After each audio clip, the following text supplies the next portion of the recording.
right. Good afternoon. Today is April 21st, 2018. We are looking at the new technology and the future of Japan. I'm joined by Sasabe-san, Takahashi-san, Kimoto-san, Uno-san, and yours truly. And we are discussing technology and what the impact will be on society globally and specifically in Japan. We have studied a video by Rifkin, who is discussing the new technology platform. A technology platform is basically a platform that enables a lot of innovation, and that in turn spurs economic growth. We saw the first technology platform was originated from the UK, was powered by coal. The communication was driven by the steam-powered printing press, and everything was moved by the steam engine on rails, the train, and on ships. So those three elements, they enabled a revolution, which took place mainly in the UK. So it didn't really lead to a lot of economic growth outside of the UK. So global GDP was not so much affected. That was different in the second industrial revolution, which was initiated from the US. Where a new technology platform was formed, where it was powered by oil, not by coal, but by oil. The communication was telephone, radio, television, and things were moved by the combustion engine. Combustion engine started to move everything, and that led to that dispersed quickly throughout the world, and led to strong economic growth. According to Rifkin, we are now at the start of the third industrial revolution. We are coming to the end of the second industrial revolution. Why? It has to do with the affinity of our natural resources. In this case, oil, the driver of the second industrial revolution. Oil is infinite supply.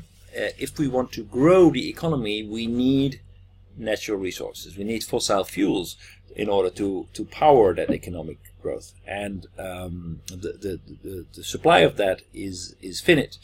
And the fact that it's finite, and the fact that these fossil fuels are also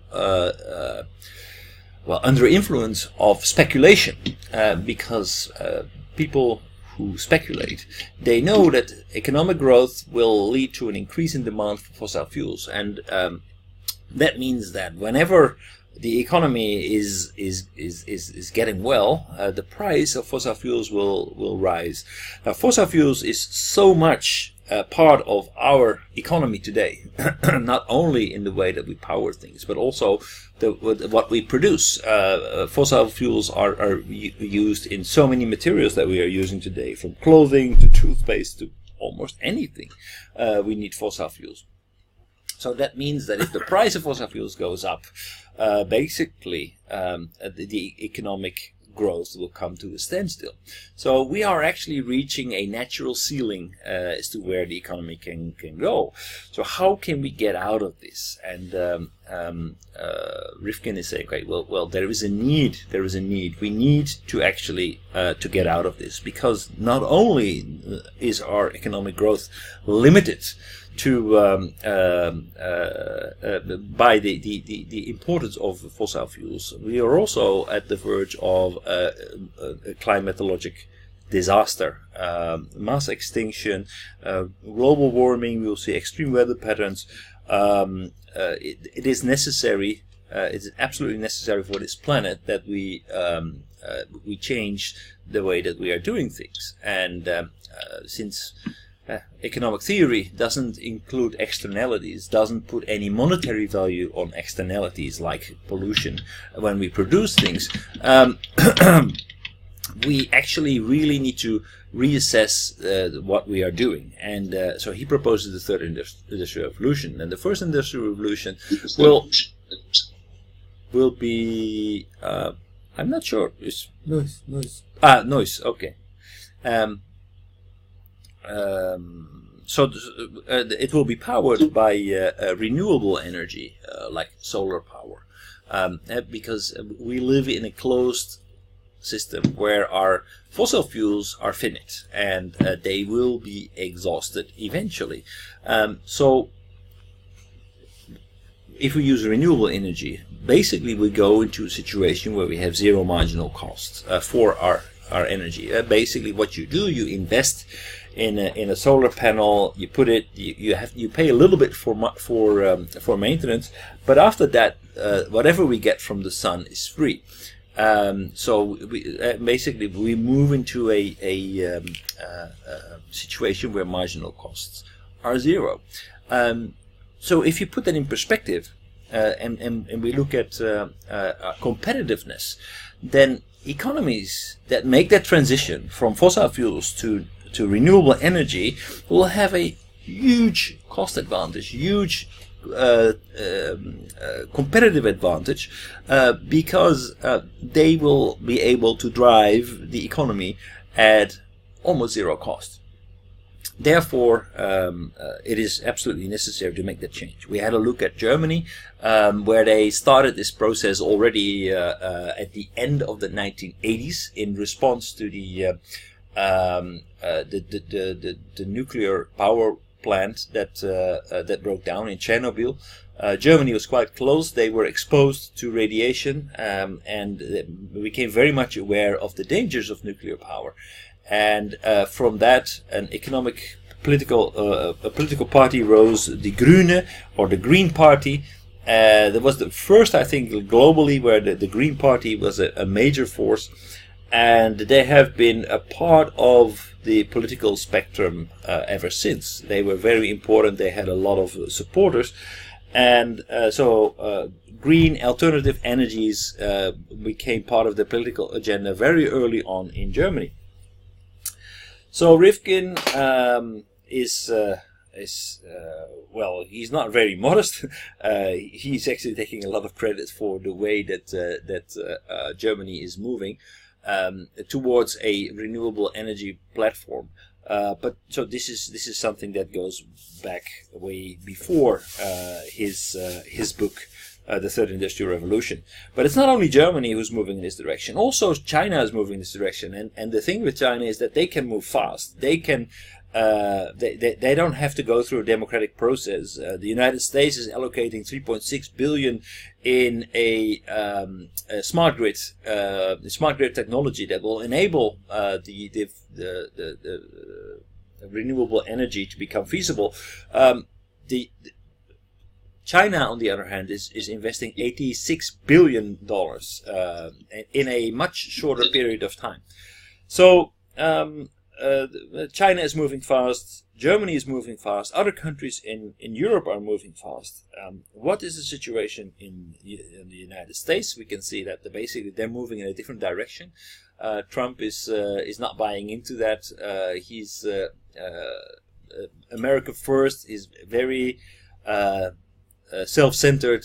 Global policy is manifesting itself and is breaking down a lot of work that has been done towards renewable energy as of other projects. And how is Japan doing? We will also have a look at that today. So the third industrial revolution will have a big impact. We left off, and I'm going to get started with Rifkin, but we'll finish the video first, and then we're going to look at the situation in Japan. How does this all relate to Japan?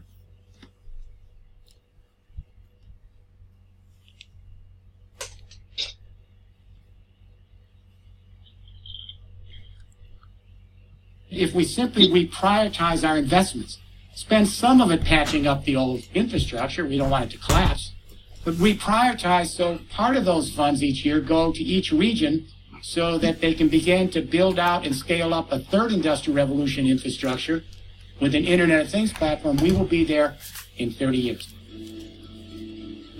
This year, we reprioritized our funding at the EU, and beginning in January of next year, regions across the EU will secure EU funding, leverage against private equity, and each region will customize and build out, like Wi-Fi, their plan, and then connect up region to region to region. We call it Digital Europe. We have a similar plan called China Internet Plus across the regions of China. Where's the U.S. here? The coming together of this revolution will involve every industry: telecom, cable, ICT, consumer electronics, transport, logistics, construction, and real estate, all the retrofitting. All the industries are involved. And it means work. What I'm suggesting here is that we have one last surge of massive employment involving semi-skilled, unskilled, professional, and conceptual labor. We have to build out this smart infrastructure. Robots aren't going to do this. We have to take the entire energy complex of the United States. Think of all the infrastructure and all the technology, all those stranded assets. We have to convert all of that infrastructure from fossil fuel nuclear to distributed renewable energy. We have to retrofit every building in the United States. That's what we're going to do in Europe. Because you can't install the renewable technologies until the buildings are efficient. That means huge jobs for energy service companies and for the construction and real estate industry. Robots won't put in the insulation and the new windows and the doors. And then we have to install all the renewable energy technology. Human beings have to install that technology and all the smart technology that monitors the equipment and puts in the digital advanced meters. We have to take the entire electricity grid of the United States, which is dumb, servo-mechanical, embarrassing. It's 60 years old. It barely functions. And we have to transform the entire electricity grid to smart, digital, so that we can manage these three internets. This is going to require professional talent and unskilled and skilled labor for 2 generations. We have to take the entire transportation grid of the United States and turn it from dumb to smart: road, rail, water, and air. Who's going to install the thousands of charging stations in all the buildings? Fuel cell outlets, the smart sensors? This requires human beings. This means 2 generations of work, and guess what? It's financed by the payback of the energy savings. You don't have to have huge government involvement here. You simply have to have the enablement so energy service companies can be set up, and we transform every building in the United States to a node. These nodes then connect, and they are the big data centers. They are the micro power plants. They are the transport hubs with electric charging stations. The nodes connect like Wi-Fi, and all those nodes, those buildings, homes, offices, factories, that's your Internet of Things. That's a huge job for the construction industry, and you pay back by the energy savings. You can't default on the loans. But the technology doesn't do it alone. We have to change consciousness. I'm only guardedly hopeful. I'm not naive. I'm guardedly hopeful. I think that what I've said is really a tough challenge. But I'm guardedly hopeful because human beings are the most social creature on this planet. When we get the story right, we move quickly. I'm always amazed when I fly and I see electricity grids across continents and highways and urban centers, and I think, my God, that was all done in 50, 60 years? It's amazing. When we get the story, we move quick. We're a very social creature. The coming together of these 3 internets, communication, energy, and transport internets on top of an Internet of Things platform, it changes the way we think about life. Let me give you the best example. We've got millennial parents now that are sharing toys on these millennial websites, where you go up and you pay a subscription fee one time and you're in the system, then you can get a toy, any kind of toy you want, and by age category, and give it to your child. This is creating the real revolution. The parent traditionally brings home a toy, and they say to the daughter, this is not Christmas. Santa Claus didn't get you this toy. We bought this toy at a store, and we're giving this toy to you. This is your property. This is not your brother's toy, and this is not your sister's toy. This is your toy. You need to take responsibility for it and take care of it. What did Mom and Dad just say to me? The first thing I caught is this isn't my brother and sister's toy. That's pretty relevant. Now, status, power, negotiability. I'll never let my siblings ever use this unless they pay the price. They're learning possession of property in markets. There's nothing wrong with that. But now on these toy sharing websites, parents are bringing home these toys, and pretty soon they're going to come in a driverless drone at near zero marginal cost. Now the parent's giving this toy and saying, another little child played with this toy, and she had a lot of fun with it, and she really took good care of it because she knew one day you'd want to play with the toy. And we hope you take good care of it because one day another child will want to play with the toy. What the child is learning now is this toy is not a possession. It's not status. It's not power. It's not negotiable. It's simply access to an experience for a moment of time that another child gets to use it. They're learning how to be part of a circular economy where we distribute things in the sharing economy over and over and over. Nothing goes to the landfill. I like a system where you have both opportunities. There's nothing wrong with being property. There's nothing wrong with having possessions and some status. But it's also nice to have another option where part of our life is being able to access an experience in time and then share it with someone else. I don't think capitalism is going to disappear, but I think it's going to find value by creating a relationship so that it finds value with the child that gave birth to the sharing economy. And right here in this room, you are already in two economic systems day to day, right here in Brooklyn. Part of the day you're in the market, you're sellers, you're buyers, you're owners, you're workers. You're producing goods and services for each other for a profit in the marketplace, and you have property. But part of the day, you're in the sharing economy. You're sharing virtual goods, entertainment, news, social blogs, Wikipedia, and now energy and car sharing. And while it has capitalist parts to it, it's also a sharing economy where you can reduce the cost. And by 2050, we will have two mature systems. Part of the day, capitalist market with a profit margin, producing and selling to each other. Part of the day in the sharing economy, beyond the market, freely producing goods and services for each other. That's already started. That is not going to go away. Your generation is moving from ownership to access, from markets to networks, from consumerism to sustainability, from market capital to social capital. Does this all sound familiar? It's a revolution. None of this is being taught in the schools, by the way. That's why this is really a revolution. And there are three things that I've noticed that give me some guarded hope. There's a basic change going on with you people in this room that's strange to older people. There's a change in the way you define freedom, the way you define power, and the way you define community. And these changes really suggest the real revolution. For my generation and generations before me, freedom was very simple since the Enlightenment. To be free, in an Enlightenment perspective, is to be an autonomous agent, to be self-sufficient, to be independent, to be not beholden to others, to be an island to oneself so that one can have freedom as exclusivity. For the millennial generation that grew up on the internet, autonomy is death. Being an island to oneself is death. Because for your generation, you ask the question, how can I flourish to the full extent of my possibilities here on the planet?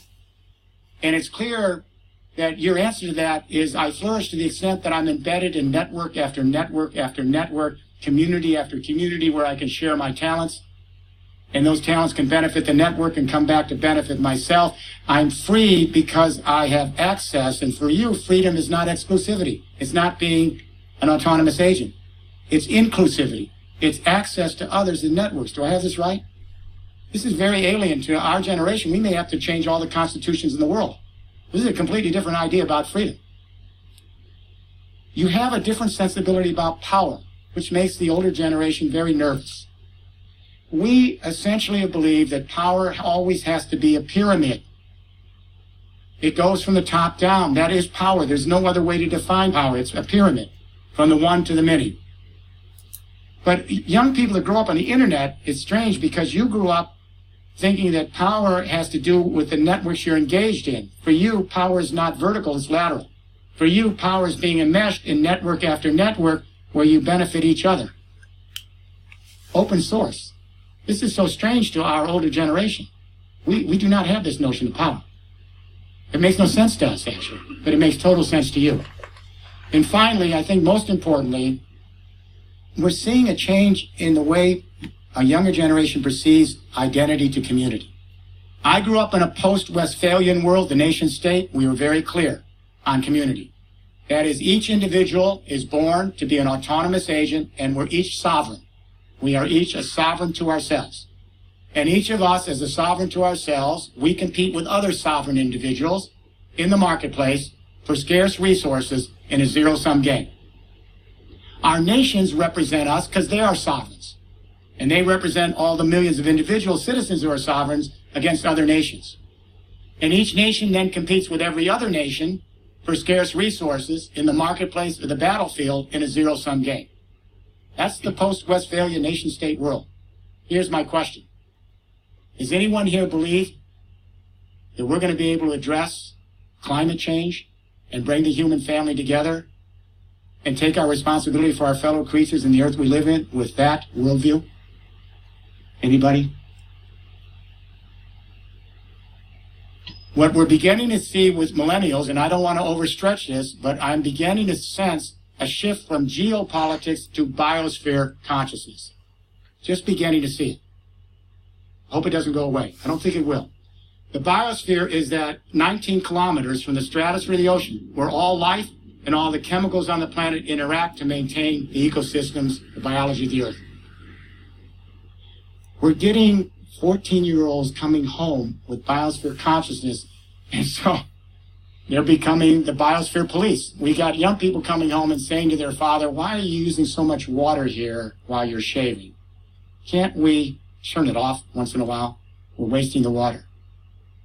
They're saying to their parents, "Why is the little red light on the TV? We haven't been in that room for 3 weeks." Wasting electricity. They're saying to their parents, "Why are there 2 cars in the driveway? Why can't we at least car share one?" They're saying to their parents. This is the one I'm particularly fond of. And it brings a smile to me. We actually have young people coming home, and at dinner time, they're asking their parents where the hamburger came from on the table. Yes, I'm sure some of you have had this experience. You're saying, "Did that hamburger come from a rainforest? Did they have to destroy the trees for 4 little inches of topsoil, which only gives you 3 years of grazing, so that that cow could become my hamburger?" And when those trees are destroyed for the topsoil to graze the cow for the hamburger, the kids are smart enough to understand, the high school kids, that those trees harbor rare species of plant and animal life that only live in those canopies. They go extinct. And then they connect the dots. If the trees disappear for the soil to graze the cow for the hamburger, those trees are not there to absorb CO2 from industrial emissions. And that means the temperature of the planet goes up. So then a mother cannot feed her children if she's on the farm because she's getting spring floods, summer droughts, and wildfires because of the hamburger. These kids are learning ecological footprint, junior high school, and they're coming home. They're beginning to understand that everything each of us does all day long, even when we're sleeping, intimately affects some other human being, some other creature, and the planet we live in. This is so alien to the way your previous generations grew up. You're beginning to connect the dots and say we live in an indivisible biosphere community. There's no escape. This isn't just academic. Our well-being depends on the well-being of the whole system and all the creatures in it. We have young people who are beginning to extend their empathic concern to the rest of the human family because you're all Skyping on global classrooms. Heck, 1 billion of you are on Facebook. That's the largest fictional family in history.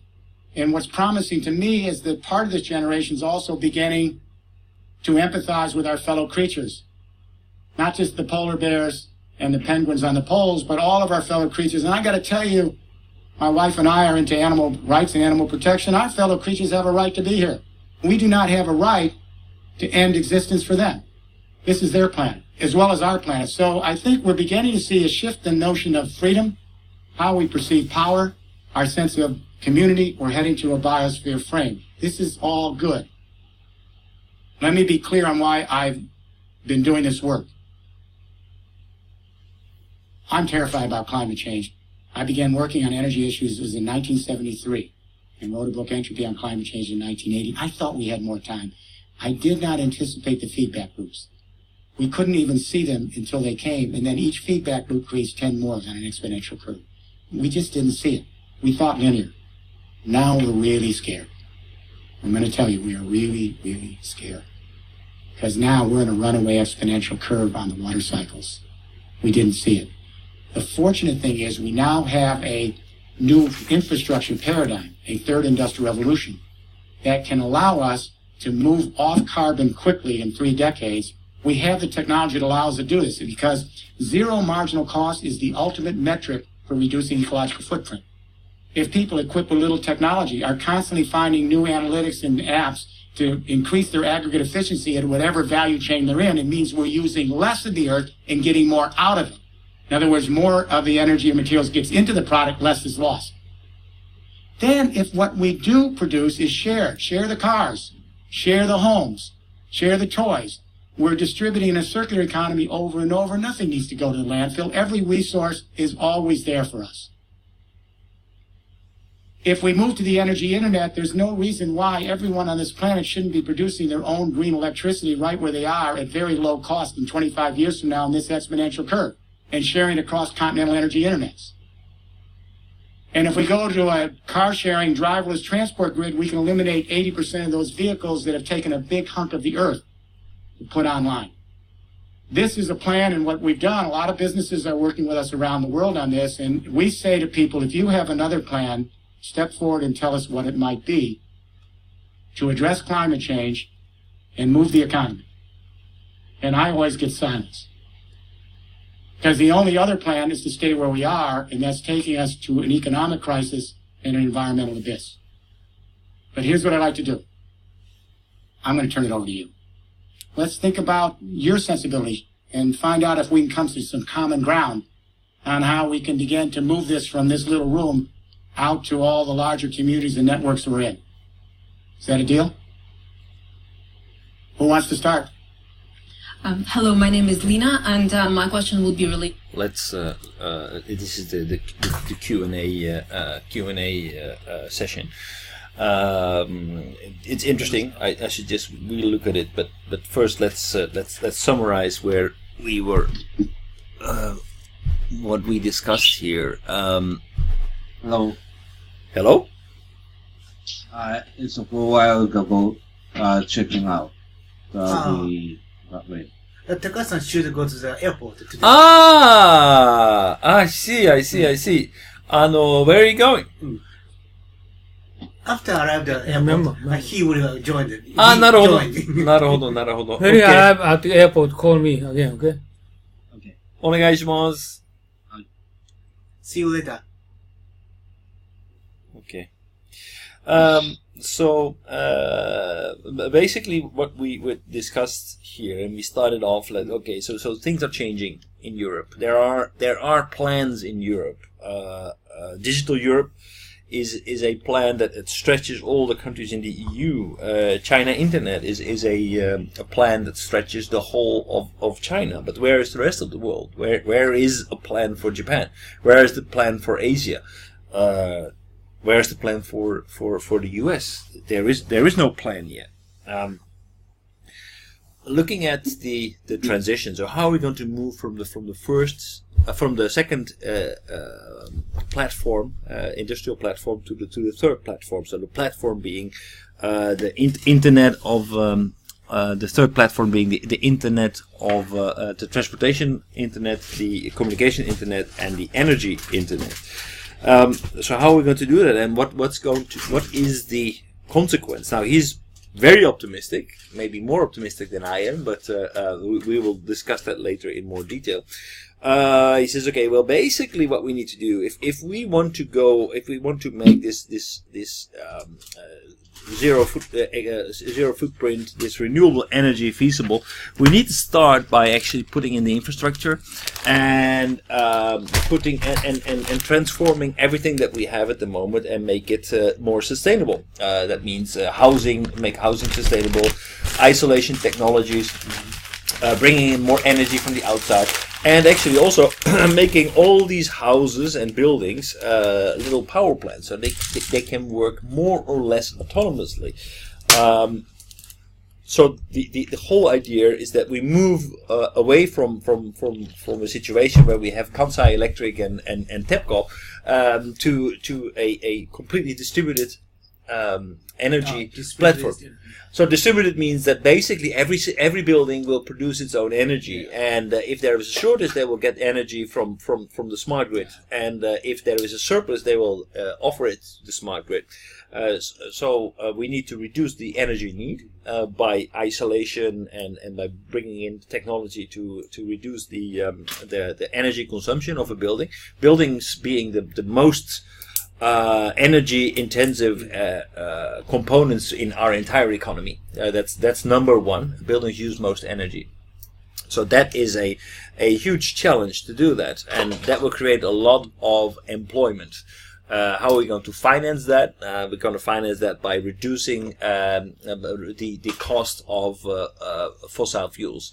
So reducing the need for energy will give us enough budget to go through that transformation. Again, I think that is rather optimistic, but yes, especially in the latter stages, because if we manage to make a transition from fossil fuels to renewable energy, then the prices of energy will also drop dramatically. And once we reach a critical mass, so then the question is, okay, how is that going to end up? There will be a point where basically the prices of our energy will be so low that it will not generate enough budget for efficiency. I think. Edo-san, Hi. Distributed power supply system Right. is not good for the current power company because they lost revenue. Exactly. No, it is, and this is. We will look at TEPCO later. We will look at TEPCO later. Seriously, I think, I don't know if you remember, but last week we looked at Germany. And we looked at, I think it was Rewe, is one of the 4 big power companies in Germany. They, because Germany is very much aware, very much people and organizations in Germany are very much aware. So they also realize this. So Rewe is going through a transition. They're going from a power producer to a power transaction enabler. So they are investing in smart grid technology. They are making sure that everything that happens on the smart grid is being monitored and is being captured and is being basically managed. So they become a service provider. Instead of providing the energy, they provide the services that enable all the renewable energy to flow freely over the smart grid. So that completely changes their business model. It's just like what we saw last week. I'm sorry, Sasabe, you haven't seen this, but it was just like we saw about Benz. So Mercedes, so they know that the number of trucks that they're going to sell is going to be reduced because we will be able to with IoT we will be able to get much more efficiency in our logistics, and that means that we will have an occupancy rate of the trucks that go from 30% to 85 and 90%. Which means that there will be less need for trucks. If that is so, then basically that will have a big impact on Daimler-Benz. So what they are doing is they are installing all this technology into their trucks, and not only in the trucks, but also the technology that captures all the data that's being collected and give it back to the people who own these trucks. So they actually provide new services that will help their customers to do their business better. And they become a business partner. So instead of just providing a product, giving it to the customer, they become a business partner. And so there will be a lot of businesses that have to go through transition. But the sooner you do it, the quicker you make that decision, the better prepared you will be. It will not automatically mean that you will be the winner in the race. But very often, if you can create an early advantage, then your cars look very good. It's what we looked at before when we compared Nissan with Toyota. Toyota invested heavily in the hybrid technology. Nissan invested heavily in the electronic cars, and electronics seems to be the winner in the long run, which gives Nissan maybe much better cars for the future than Toyota, because they're really late. Doesn't mean that it's all is lost. I mean, Volkswagen has always put their money on diesel cars. That's where they traditionally come from. They went through a big scandal in Europe with their tampering with the energy standards measurements. Actually, the cars were more polluting than they disclosed. And now they invest like a huge sum of money, much more than Nissan has before, to actually go to electric very quickly. One of the reasons also being is that in Germany, after, I'm not really sure what the year was, but you cannot sell cars anymore that use fossil fuels. It's just not allowed anymore. So basically, you either play or you're out of the game. So that's very important. So yeah, for energy, this has a big impact for the vertically organized electricity. Of course, we cannot have a distributed network in nuclear power. We cannot give little nuclear power plants in the hands of private people. So there was absolutely a necessity and economies of scale for these vertically organized power plants and energy companies, but that's going to change, because renewable energy needs to be generated everywhere. We cannot use. It doesn't make sense to create huge fields with solar power. May be possible. It's not efficient. It's much more efficient to just put something on your roof. And with the prices going down and Moore's law taking place, we are much better capable of reducing the price, storing energy, using the smart grid to actually exchange the energy. So the prices are going down very quickly. Well, more about that later. I have attention to the Carlos Ghosn, because Nissan Renault Group has two companies. One is a Japan domain, and the other is a Europe domain. Right. Carlos Ghosn could manage Japanese advantage, European advantage. Therefore, I have attention to the Carlos Ghosn. So. Yeah, well, actually, the company was even much more bigger than that. Russian players and everything. Yeah, so they have Lada or Vaz, like a huge truck producing company, also part of that, an Indian car maker. So they are very well spread out and working very well together. But indeed. Maintaining national identity, maintaining strength, understanding that it's very important for people to identify with their home team, just like with soccer. You support your team. Why? It's not really clear, but you support it. You get warm feelings, and you're able to do more, sacrifice more for your team. Now, if you create like basically a Champions League. With all the teams together, I mean, who are you going to root for? It's not something that you are going to fight for. You root for your team within the Champions League. So I think that's one of the strong things that Carlos Ghosn has understood, to understand the necessity, the sense of belonging. That's also, I mean, another thing that he mentions. I will come back to that. Fossil car, but also EV car will drastically reduce in next 10 years. Right. Because utilization will going to be increased, so they don't need car.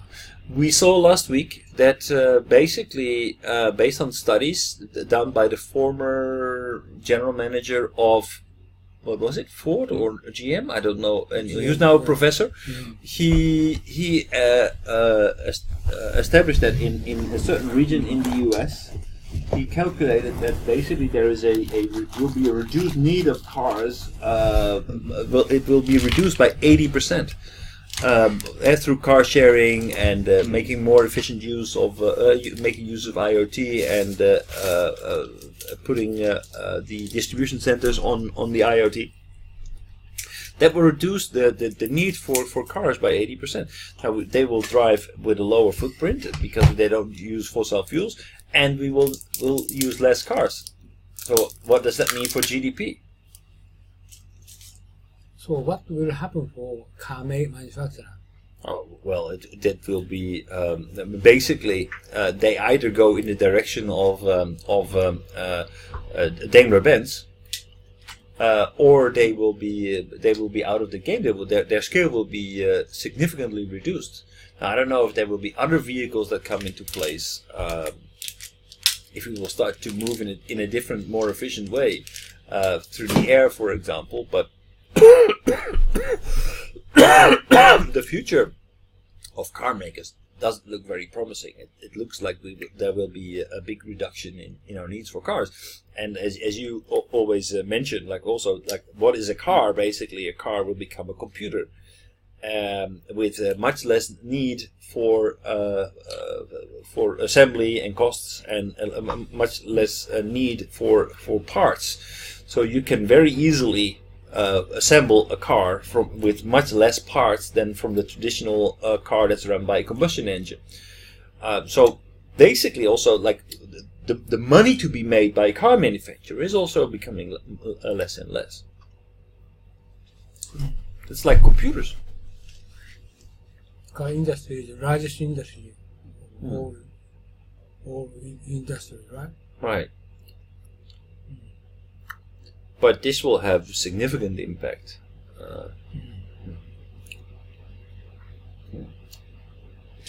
So yes, so there will be a lot of industries that will be undergoing a lot of changes if this third industrial revolution materializes. To distributed network, isolation office buildings. We need to focus on on energy savings, and that will be facilitated by the convergence of these three networks: transportation, energy, and internet. And every building basically will become a node on the IoT, on the Internet of Things.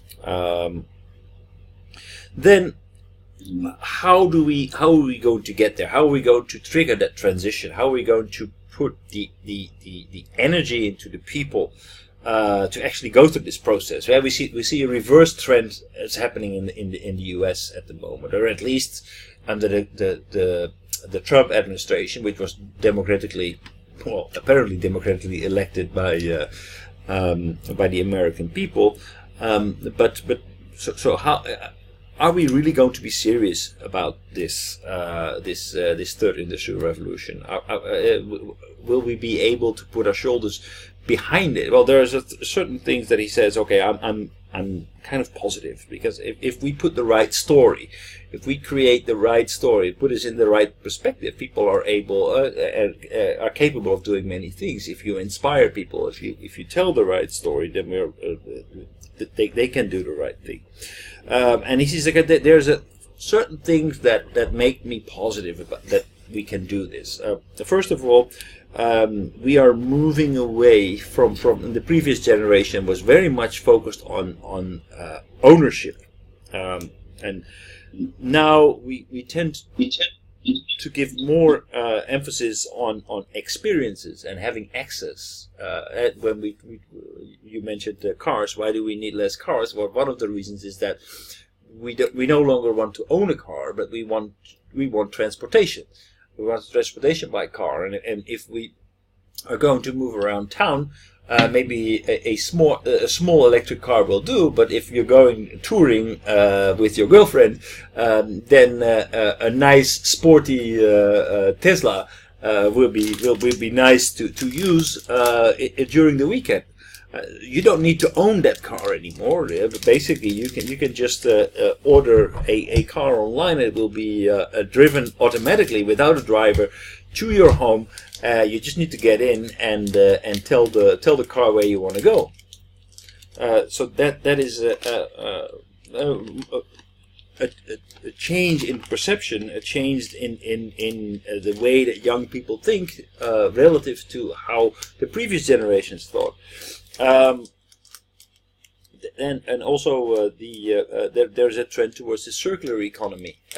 Instead of owning toys, now we recycle them, and I see them everywhere in the Netherlands. These recycle shops for toys, for clothes, for everything. It's becoming a huge economy. That's you can see them somewhere in Japan, but in Europe this is already very, very big. The circular economy is really starting to take off there. My niece, she has a lot of toys, but she doesn't own them. Most of them, they belong to the toy rental shop that is located in the town where she lives. So she plays with it for a week, 2 weeks, and then they go back. It's just like a library. So you don't own the books, but you just borrow them for a limited time, and then somebody else can play with the toys. It's that mindset that you don't need to own things and then throw them away after you use them. That is starting to take place, and that will be a driver to make that transition. The sharing economy, the Ubers, the Lyft, the Airbnbs. We will move away from consumerism, from putting pride on the material things that you own, towards a more sustainable things. So 3 important trends that he identifies.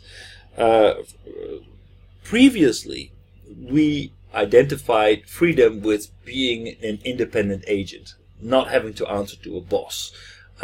Being independent, having freedom means being independent, especially in Western society.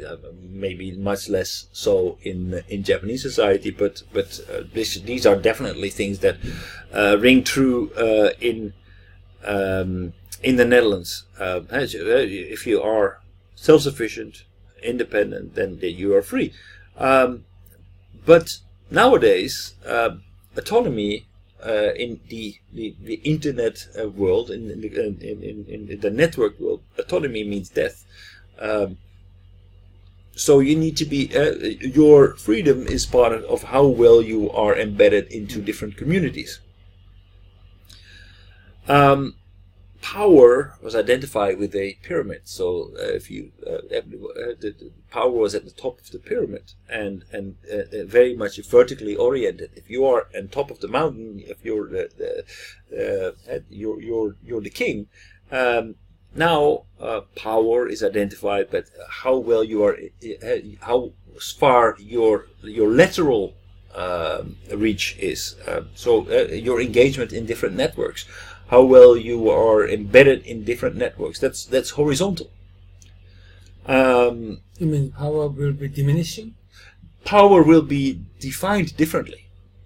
So power is not being on top of the hill. Power means that how well you're embedded in different networks, how far your influence stretches.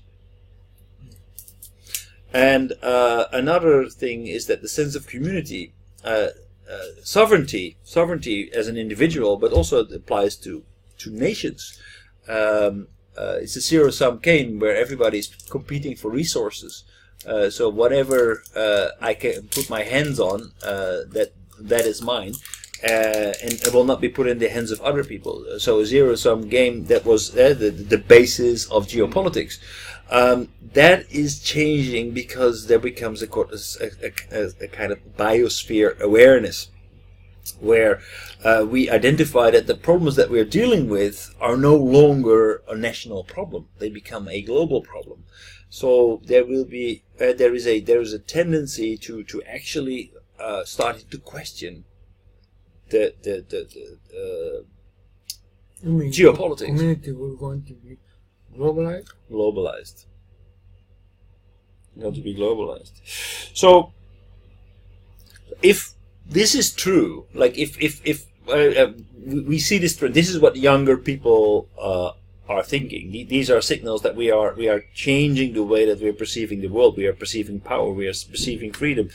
But what does that mean for Japan versus the rest of the world if geopolitics is diminishing? If being connected means that you get more power? I don't clearly understand. Freedom is what's going to change? Freedom meant that you are independent, that you are an autonomous agent, that you can stand on your own, that you are self-sufficient. Right? That's freedom. But that's the way that the older generation thinks about freedom. This is how you and I, think about freedom. But the newer generation is thinking, okay, well, freedom is not being autonomous, not being an individual agent. Freedom is actually being part of a network, being able to move freely and connect with people. So autonomy, being, for example, on the internet, is like having a Facebook account with nobody else on Facebook. It doesn't make any sense. It only makes sense if you're connected. Otherwise, Facebook is not interesting. If you want to reach an audience, you want to reach the entire audience of Asia, for example, for your newsletter. So power, freedom, the freedom to do things is associated with reach, is associated by being capable of reaching other people. So being embedded in the international community. So how are we going to change current freedom to the freedom which you said, freedom? What is new freedom? What is new? Well, it means basically that people will get more and more focus of being part of networks, and networks will be the basis of the third industrial revolution, of the communication network, the transportation network. So people want to be part of this network, not being independent, not having their own car and owning their own stuff. But you mean the freedom supposed to be limited? Basically, the definition of freedom will be different. People will feel free if they don't own a car, but if they have access to transportation from electronic vehicles that they can call up on their smartphone, and then they will feel free because they don't have to worry about their car loans and about depreciation or other things. So freedom is actually not having to own this stuff, not having to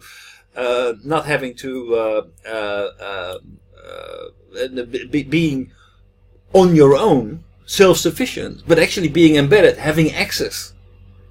So there's a new definition of freedom coming in the new generation, in the later generation. So that will drive actually this third industrial platform. So this is part of the story. This is why this will be an enabler of the change from the second industrial second platform to the third platform. It means freedom might be going to be freedom on the base of common share kind of tools. Right. Everything else. So right. This means freedom is supposed to be limited. Okay, you can do it what you want, but you're going to limit it. This kind of owning car, maybe just only transportation, but you had a better share car instead of own your car. So freedom means is limited. I think it will be basically the way that people see freedom was owning your own car, right? Because you can go anywhere if you have your own car. But now people say, okay, no, freedom does not mean owning my own car. Freedom means that I can have access to transportation anytime, anywhere, to any kind of vehicle I want at any given moment. So that is a completely different concept of freedom. And it's visible, like what we were discussing last week about elderly people and how they become a problem and they become so wagamama. It's also because they become less and less networked, less and less a part of the network of society. That means less embedded, less powerful. They feel they're shoved on the side. Everything is happening in networks that where they're not aware of, and they are basing themselves on traditional cultural values that are no longer shared with the younger generation. So that there is a change going on, and I think that Trump and the people who vote for Trump are exactly that generation, the people who feel that they no longer matter in the new economy, the things that are there are new values that are replacing their traditional values about ownership and about geopolitics and things like that. The younger generation doesn't feel that way anymore, and they're starting to take over, and that is frightening.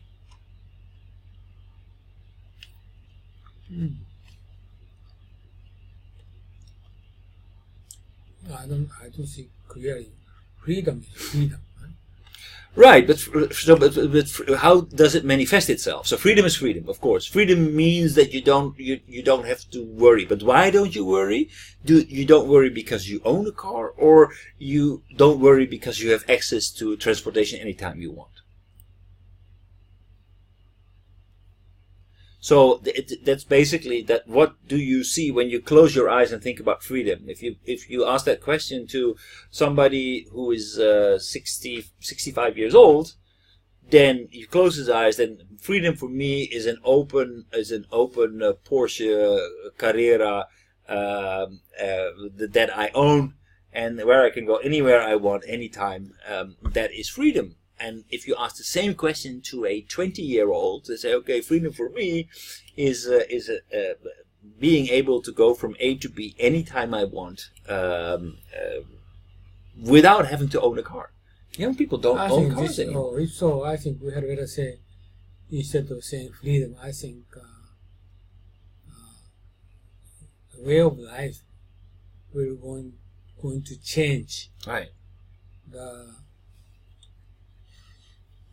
basic standard lifestyle or something like that, right? But it's what people are striving for, right? So what Rifkin identifies here is a driver that will stimulate the change from the second platform to the third. So basically, the fact that we are more and more willing to share because we can clearly see the benefits. We can clearly we think it's desirable that we no longer own a car, but we can actually get transportation. I understand what you mean, but this is not talking about freedom. Not changing freedom. This is changing the world of lifestyle, or changing the social standard or rule. Social rule. But it's not somebody who is saying, okay, now we need to do this or we need to do that. It's something that is coming from the bottom because we see it as desirable. Still free. So that's the reason why I cannot understand well why freedom, because freedom is freedom, but lifestyle will going to change. Right. Yeah, because we give a different interpretation to freedom. Young people and older people give a different interpretation to freedom. No, this is freedom. No, what I mean is that freedom, for me, freedom is owning a car. By the way, or a motorcycle. We studied philosophy in the morning. So word definition is so serious, That's the reason I tried against the definition of freedom. All right. Okay. You write down the definition of freedom. You can write it. But anyway, I understand. Okay. I still don't understand third one. Community. Okay. Why global community? Because recently, my proposal. Recently, many Japanese people, I'm European. Many Japanese people, they are not acquaintance with next door people. Right. It's different from right. 2 decades, 3 decades ago. Right, it means community is very limited, or specific limited, or like business community, or your friend community, but neighbors. Right. So what this mean?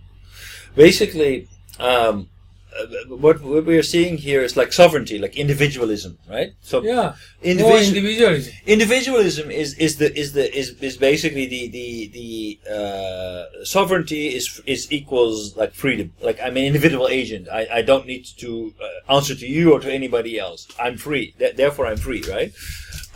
So that goes for an individual, but it also goes for nations. If Japan doesn't have to listen to the United States or to China or to anybody else, but can maintain its land borders and can have access to the resources it needs, then we are free as Japanese people. We are free inside of our nation.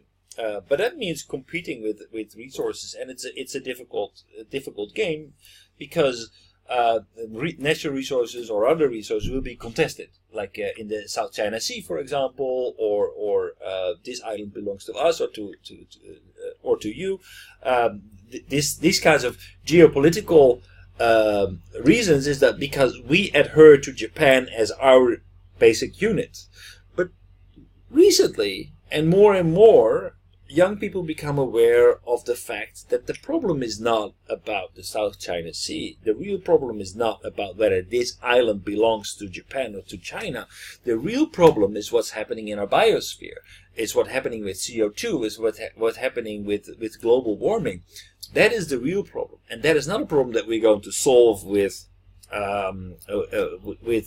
geopolitics. Geopolitics is actually very counterproductive if we want to resolve global problems. Therefore, we need to enhance our spectrum. Our nation doesn't matter when it comes to fighting climate change. We need to do this together. We need to get a global reach and global decisiveness. Otherwise, we will not be able to do it. It's not up to Japan. It's not up to Germany. It's not up to the United States. It's up to all of us. Why is it relating to ITO? Because ITO will create a completely open world. But what the relationship, what you said, climate change? Climate change is a global problem. CO2, I can stop all my CO2 emissions, but if in China they decide, well, fuck it, basically, you have been polluting the ozone layer, and you have been depleting our ozone layer. My question is, IT can solve these issues? IoT. Yeah. Yes. Why? Why? Because basically IoT will enable us to connect anything to everywhere. So basically, without IoT, it will be very difficult to, for example, to create a smart I grid. tell you my question. Trump said, "I don't care." Right. Even if IoT. Yeah, because it's America first. It's purely geopolitical. What I want to say is, IT cannot solve climate change. No, basically, what needs to change is that people like Trump lose in the elections, and the younger people take over and say, okay, well, we can say America first, but America will go down first underwater once the climate starts to change. It's not going to. It's the world first. It's not America first. It's not Mexico first. It's the world first. But because this is not the issue. IT. Yes, it is. IT can solve this issue. It is. It is, because how are we going to introduce renewable energy? It's only feasible if we put it on a smart grid. I understand California, San Francisco, they are IT people, they strongly support climate change. But American government against it. Right. You voted? Good. これなんでこれみんなこれ飲んでる Oh, it's warm. なんでこ How れ did 飲ん you で do る that? みんな Oh, you just went downstairs. ありがとうございなんま。でこれ飲んでるみんなこれじゃなくて。これはすぐ帰るから。クイックリ。そう、時間かかる。味同じ味は、まあ、こっちのはいいけど、なかなかいいよ。結構いい。これなかなか美味しい。I like it. So this community, okay, the problem is community. My focus on community is, Right.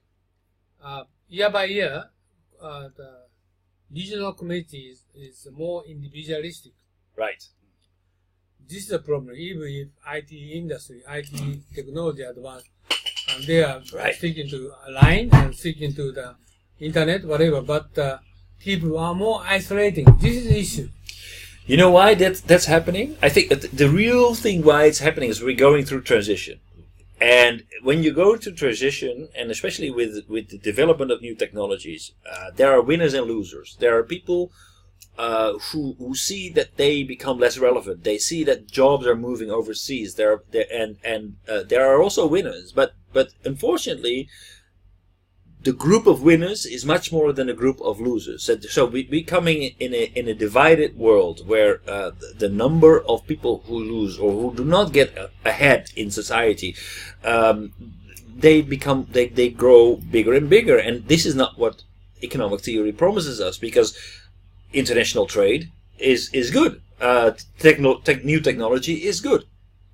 It's not exactly good for everybody if we don't create the right society around this. So this is where things like Trump can thrive. It's not for nothing that Trump has assigned all kinds, like for example, CO2 deniers on important environmental positions. He just wants to downplay that risk because he doesn't want to look there. He wants to talk directly to the underbelly of the American people, who see my job is gone. People now are strange. They don't buy cars anymore. They don't buy American anymore. They are online all day. And where is the position of the hardworking American blue collar worker? Those people are left behind, and those are the people who vote for Trump. And perhaps they are right, because the American politics and politics all over the world have not been fair when addressing the fact that there are also losers. But the way that's defined is that if technological progress makes jobs go away, but it doesn't make work go away. So there is a transition process, and we will need to address that transition. You mentioned on several occasions, like for example, the guaranteed base minimum income, or the guaranteed base income. Okay, I wanted to say education. one aspect of community, because like my wife and son, Right. even though they are very close to each other, but they try to use in line communication by network, not directly talk to each other. This kind of problem currently prevailing in the world. Okay, even sitting next to each other. Next to each other. But they try to using, Jodan-zena. Yeah. So this is current, problems. They try to utilize IT technology. This is recent tendency. I don't know if that's normal, but Yeah, this is normal. So why don't you speak to each other face to face? right. But recently they try to communicate through internet, through kind of technology. This is more convenient instead of looking at your face. Well, this is something that I never expected to work. Okay, this is not happening in European people. Japanese people have in many cases. This is a problem, social problem. So the things about Line, like when I heard what is the business model of Line, the business model is that they sell these smileys and these characters, right? So they sell them. That's how they make money. And I thought, how on earth can they make money? But these kind of characters make any kind of communication with you say something, you're an asshole, and then you put a smiley behind it, and then all of a sudden maybe it's just intended funny. Oh, this is actually... So it makes communication a little bit smoother. No, I'm worried about society will move in toward different direction. And basically, we supposed to communicate face to face. Okay? And you try to speak out what you said and what you're feeling, your reaction. Okay? This is very important. But we don't need to see your face. But you can send a message, and you will send back the message. Send an email yeah. This is another problem I'm recently feeling for community. And also, my wife never communicate next door people. This is a recent tendency. Right. They don't any communication. But has that always been like? I mean, it means the people more individual. In the 60s, 70s, here, for example, in this newly developed area, wasn't that already the case even before people started to use internet heavily? Like, isn't this part of being in a part of a big city? Before World War II, government strategically tried to organize neighboring community. Right. Force them to communicate each other for war, okay? And they try to group, and they periodically make communication. That's the reason why just a remnant currently they have town society, so-called. But this is actually only the name. But town society, this town is your town, or this building, or my staying, my condominium, people get together, sort of try to organize society, but gone. But this is people is tendency more isolated instead of communicate each other. Like beforehand, we have more kinship, okay, but not anymore. So, but on the other hand, this will IT technology accelerate. but that is the strange thing about, because are people less connected? Because maybe people are connected with people all over the world, but not connected to their neighbors anymore. Right. This is a problem. So, okay, but that also means that people will become less and less, well, identify less and less with their town or with the place where they're living, but they still are part of a global community. But geography plays less and less of an important role also, and that feeds into his argument. Like, okay, there will be a tendency towards less and less geopolitics and more addressing things on a different scale, different level. So this is the other problem. Okay, moving to the middle one, power. What is power is changing? I don't clearly understand what you said. Basically, power has been identified by being the top dog, the first man in an organization. So the president of a company that preferably has a lot of layers. So if you are sitting on top of a pyramid, you're powerful. But power now is actually much more identified. Like, okay, how far stretches your network? How many followers do you have on Facebook? How well are you embedded into this community? How many communities do you belong to? You're part of the business. How many business circles in Asia?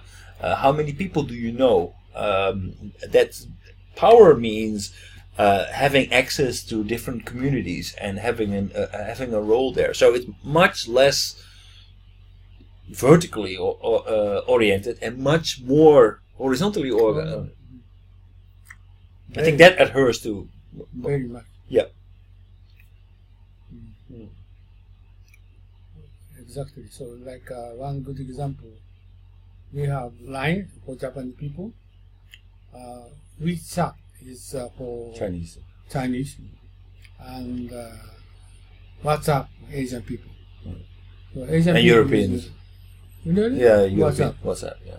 So by group by different, they are using. So if we need to communicate with Chinese, it's WeChat. Yes. If you communicate with Philippine people, WhatsApp. Yeah.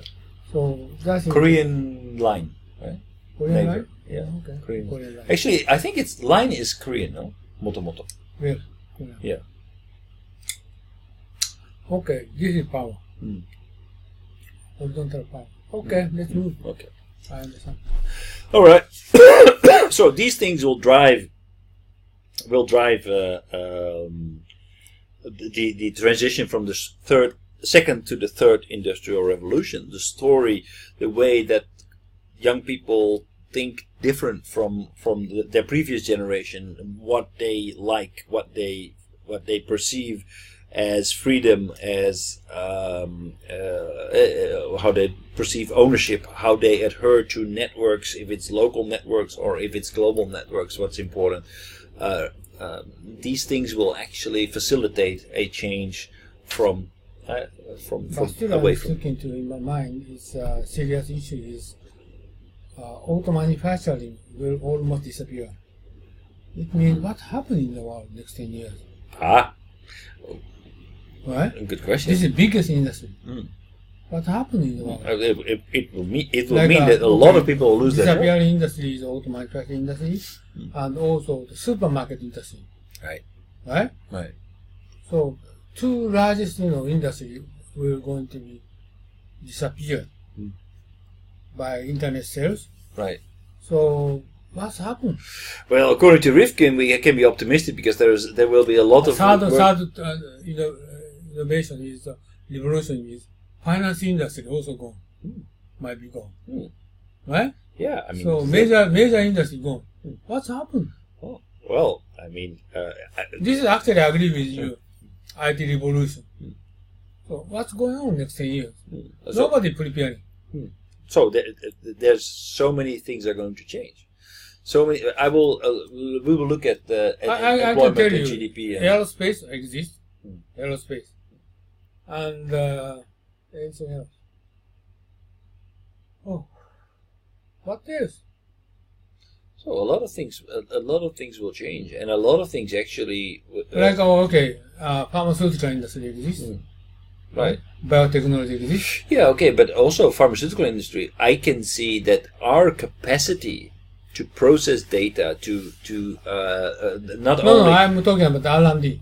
Yes, R&D. Yeah, process data and R&D. Manufacturing go. Yeah. I mean, how many people do we need? Not many. Not so many. Not many. So that means that actually there will be a reduction in need for those kind of people, significantly. And not only that, I think pharmaceutical companies spend maybe half of their budget on R&D, and the other half goes to marketing and sales. Marketing and sales is also very much data driven. So identifying customer trends and doing all these things. So it's also, I mean, you don't need so many people for that. My question is, what are people going to do? And consider for that, my guess, 70-80% of people, you don't need to work. No. Like a Greece, like a loan. They don't need to work, or they will not get a job. But anyways, just government will pay for them. But then we will need to find new ways in which we're going to leverage taxes, because the people who are going to win are going to be few, and that means that, and they are global. They have a global reach because they are part of networks. That means that they can allocate their revenues basically anywhere in the world. That will be a race from every government to attract those people to put their revenue in their place so they can tax them. That means that it will be very, very hard for any government. Okay, my question is, recently we discussed about this. Day by day, I gradually am skeptical for the basic income because, okay, advanced country is okay. Government will going to pay for them. But Africa, no industry, no manufacturing, you don't need to make anything at all. But they don't have money. What's happened? If they have gold, if they have diamonds. What's always happening? So basically, people they are kind of self-sustainable. They live off the land. And No. My question is, world is going to be unless, right? Yeah. Oh, definitely. But I think, we're already seeing that. What we see in the United States under Trump is a clear sign of unrest. Problem is, okay, if going to reduce people, still they can sell product, it's okay. But automobile sales also reduce. They don't need to hire. It means unemployment, no generate revenue. It's caused social problem. So GDP will go down. What's going to do? This is a problem. GDP Government cannot pay for them. Right? Right. So GDP will go down, but doesn't mean that we will be worse off. But I will my concern is China. China currently is a huge automotive industry, and million people working there, but they were gone. So what's going on? This is my question. Yeah, it's gonna be have a very, very big impact on society. How do you think? What happened? I'm talking about 10 years later. What happened? I think that basically what will happen is that GDP will shrink, but actually we will need less GDP because our societies are more and more efficient. That means that we will go towards a situation where maybe income will be reduced, but it doesn't mean that the quality of life will definitely be reduced. So lower GDP, yes. Less money to go around, yes. We will have significant challenges in income distribution. How we can get... No, I'm talking about maybe, you don't know. In China, 70% of population is annual income is less than $2,000. Okay, but automobile industry employees just only the superficial issue, but in the beneath that. Yeah, there's no money for pensions, for example. So it means they can increase their annual growth. Only $2,000. It means $2 or $3 a day, so they can survive. So this is the social unrest. If China grows every year by year, it's okay. They can have hope, but not anymore. What's happened? This is my serious question, right? This is serious question. They can export their car globally. It's okay, but this will going to gone in next 10 years. What's happened? Right. So I don't think that we basically, if we're going to look at GDP, it looks very bleak. I think it looks very bleak because there's less money to go around, and the money will actually be held by fewer people. Like Japan is $37,000 per capita. Right. Even 10 years, 20 years later, they decrease GDP, 35,000, no problem. Even the 30,000, no problem. They can keep the level of life, but not China. $2,000, they cannot keep up with them. So what they going to do? This is my question. Like North China is saying, North Korea is currently they announced they stopped making nuclear power bomb, so they can save a little money, but still almost country is bankrupted, right? So that's the reason they try to stop it. Otherwise, they can survive. Will they really stop it? Yeah. No, not tell the truth. No, but they try to reduce the investment anyway. So otherwise, their life level will not apply it, right? So the ordinary people are frustrated. So this is the same thing happening in China. 1 billion. So what they're going to do? They understand. They know that.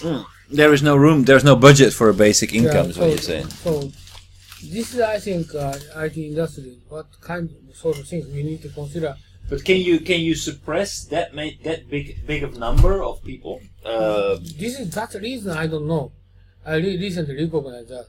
But advanced countries, no problem. Okay, they can declining per capita, no problem. But even they can sustain current level of life. But developing country cannot sustain their. But life. if we're looking at the situation today, I mean, the situation in Africa has been like this since I don't know how long. Still, they haven't risen. Still, they haven't come up and protested. How long will that take? I mean, it's already there's a very big gap between Africa and the rest of the world. Why haven't they revolted? Why haven't they gotten up and said we're going to take back what is rightfully ours? What I'm talking is currently almost Middle East war strike is settled, disrupted, But this will cause in all over the world, South America, Africa, cause the same problem. They try to battle again, start the battle again, waging war again. But because they can't survive. So it's going to be the classical Marxian Hegelian fight between the proletariat and the capitalists. Yeah, more big gap will going to happening because of IT industry, IT revolution. What we should think about that? So we will have a class struggle again. Exactly. It's feasible. I don't see us capable of actually redistributing wealth very effectively. We have not been successful in doing. Currently, America itself, they cannot do it. So what are they going to do? This is my serious question next year. Still, I'm surviving. The world unrest will prevailing. What are we going to do? No answer.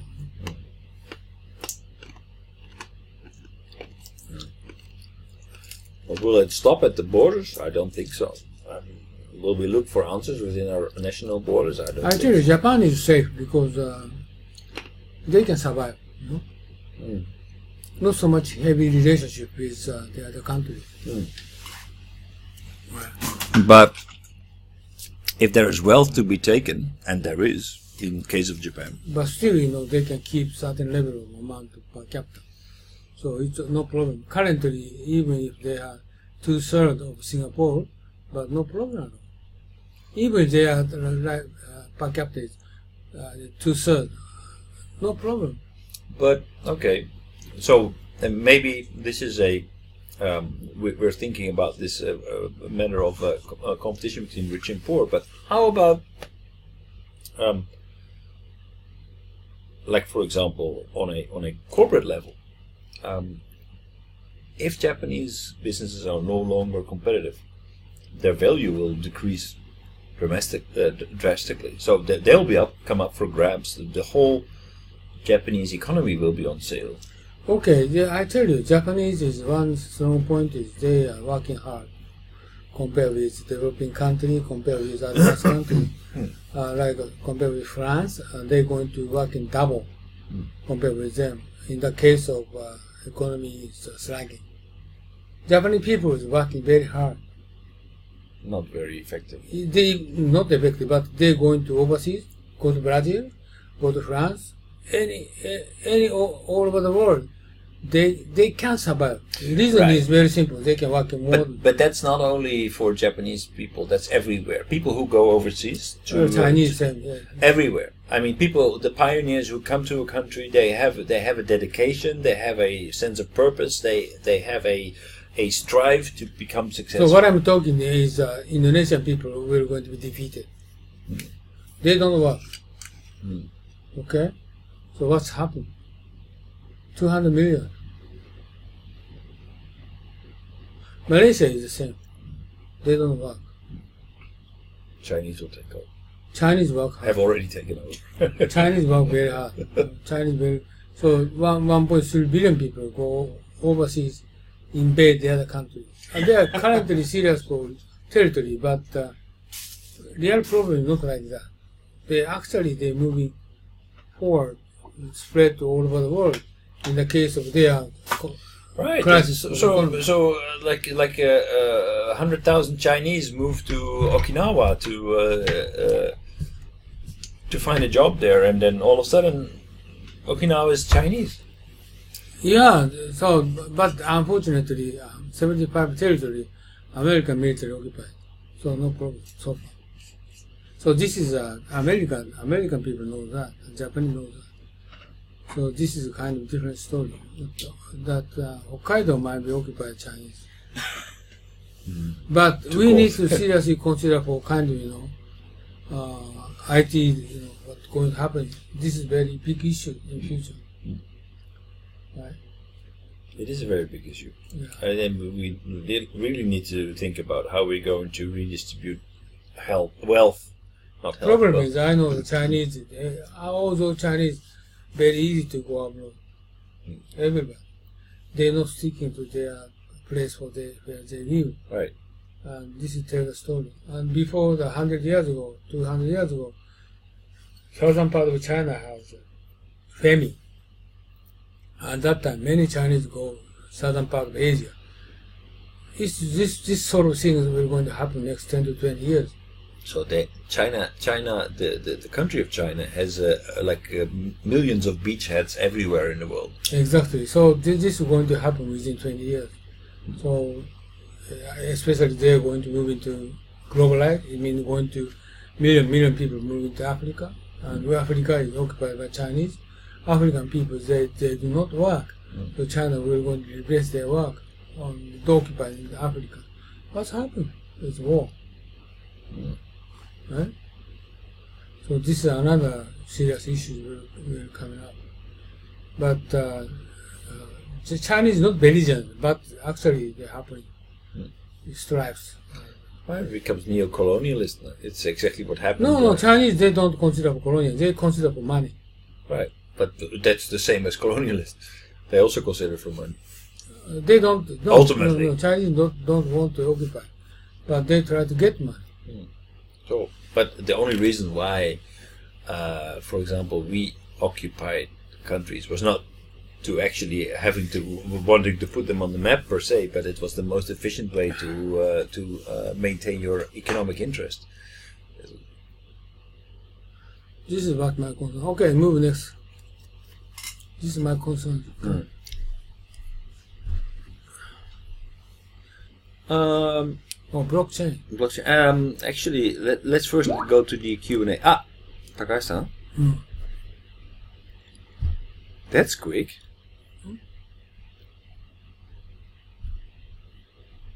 Oh. He switched off his camera. Sasami-san. Sasami. No, did you? すいません。ちょっと出なきゃいけないって15時になったので。Okay, okay. OK。高橋はじゃあまたお願いします。ありがとうございました。はい、ありがとうございます。はい、バイバイ。 See you. 高橋 Takashi-san じゃない。he's getting off. No, Takashi-san is not online yet. Okay, going back. Okay.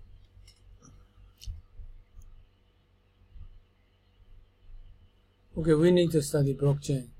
Right, but first let's go to the Q&A. Oh, he's talking about blockchain? Yeah, we talk about the blockchain later. Technological unemployment. Yeah. What is your take on that?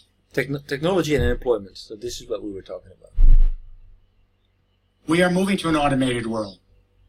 There's no doubt about it. However, as I said during the talk, we've got 2 generations of massive employment. That's clear to lay out this infrastructure. That's going to require millions and millions of jobs. We know this on the ground as we're laying this out in Europe right now. It's a huge amount of jobs. Robots can't do it. AI can't do it. This is infrastructure shift. However, as this smart digital economy and society moves in, it can be run by very small supervisory workforces with analytics, big data, algorithms, and apps. That's why we call it smart world, smart society, smart economy. Then what do once we have the smart society in and it's automated, running by analytics? We're not going to pay people just to do nothing. We already know where the employment's going. And that is, as we continue to automate the market economy, employment's shifting to the nonprofit social economy and the sharing economy. We already know that. The nonprofit sector is the fastest growing employment sector right now in the world. It's about 10% of the American employment, paid employment's in nonprofit. Why is it heading there? Because in the social economy, the nonprofit economy, and large sections of the sharing economy, social capital is as important as market capital. And in this realm, the nonprofit realm, the social economy, sharing economy, it requires human beings. Engage with other human beings. Machines are only supplemental. We will never have a robot raising a child and interacting with them in a child care center to develop their brain. It's never going to happen. They may bring the lunch to the kid, the robot, but it's going to require human beings working with those children. And whether it's in parts of healthcare, in the knowledge industries, in cultural areas, humans with humans. The only other question is, how does this sector survive financially? Johns Hopkins University does a study of nonprofits in 40 countries every few years, and guess what they found? Over half the income for nonprofits, which are one of the biggest employers now, comes from fees for services. If you're doing health research, you set up a health clinic. You get fees for services, and then you can continue to do your nonprofit research. If we get any of this transition right, we automate the market, we move to social capital, where we can use our minds much more expansively so we can learn to live as a human family and steward each other, steward our fellow creatures, steward the earth. That's a much more noble mission. I believe that in order... So, what he's saying here basically is that, okay, in the short run, the transition will provide us with a lot of jobs. Right? I'm not sure whether these jobs will be equally distributed, and whether everybody will be suitable to actually move towards the construction industry and create this infrastructure. But in the short run, there will be enough jobs. But in the long run, there will be much lesser jobs, because we have data, we have analytical tools, we have basically it requires only a few people to run this.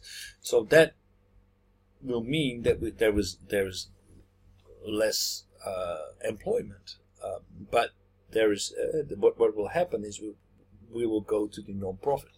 A lot of people will go away from the profit industry producing things by going to a more social job in healthcare, in education, in all kinds of social institutions, and these social institutions will be sustained by just paying for the services on a non-profit basis.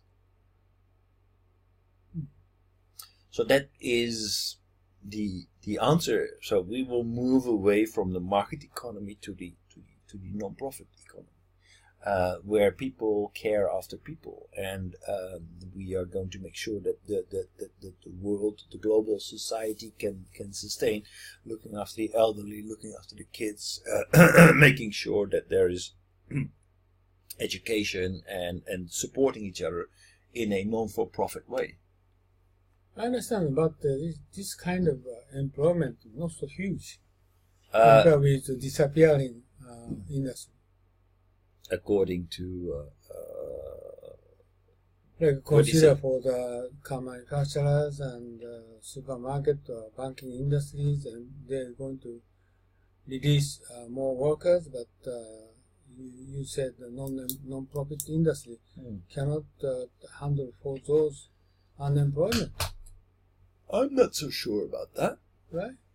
It's kind of a sort of disappearing industries, million people, but actually non-profit industry might be not more than 1 million. Yeah, and we still need to also consider the fact that somebody needs to pay for those non-profit services, so that people who receive that, so that means that we need to pay for education, we need to pay for healthcare we receive, and so where's the money for that come from? In Japan, that's obvious, but so that is my question. Actually, how much try to make emphasis on healthcare or university education? right.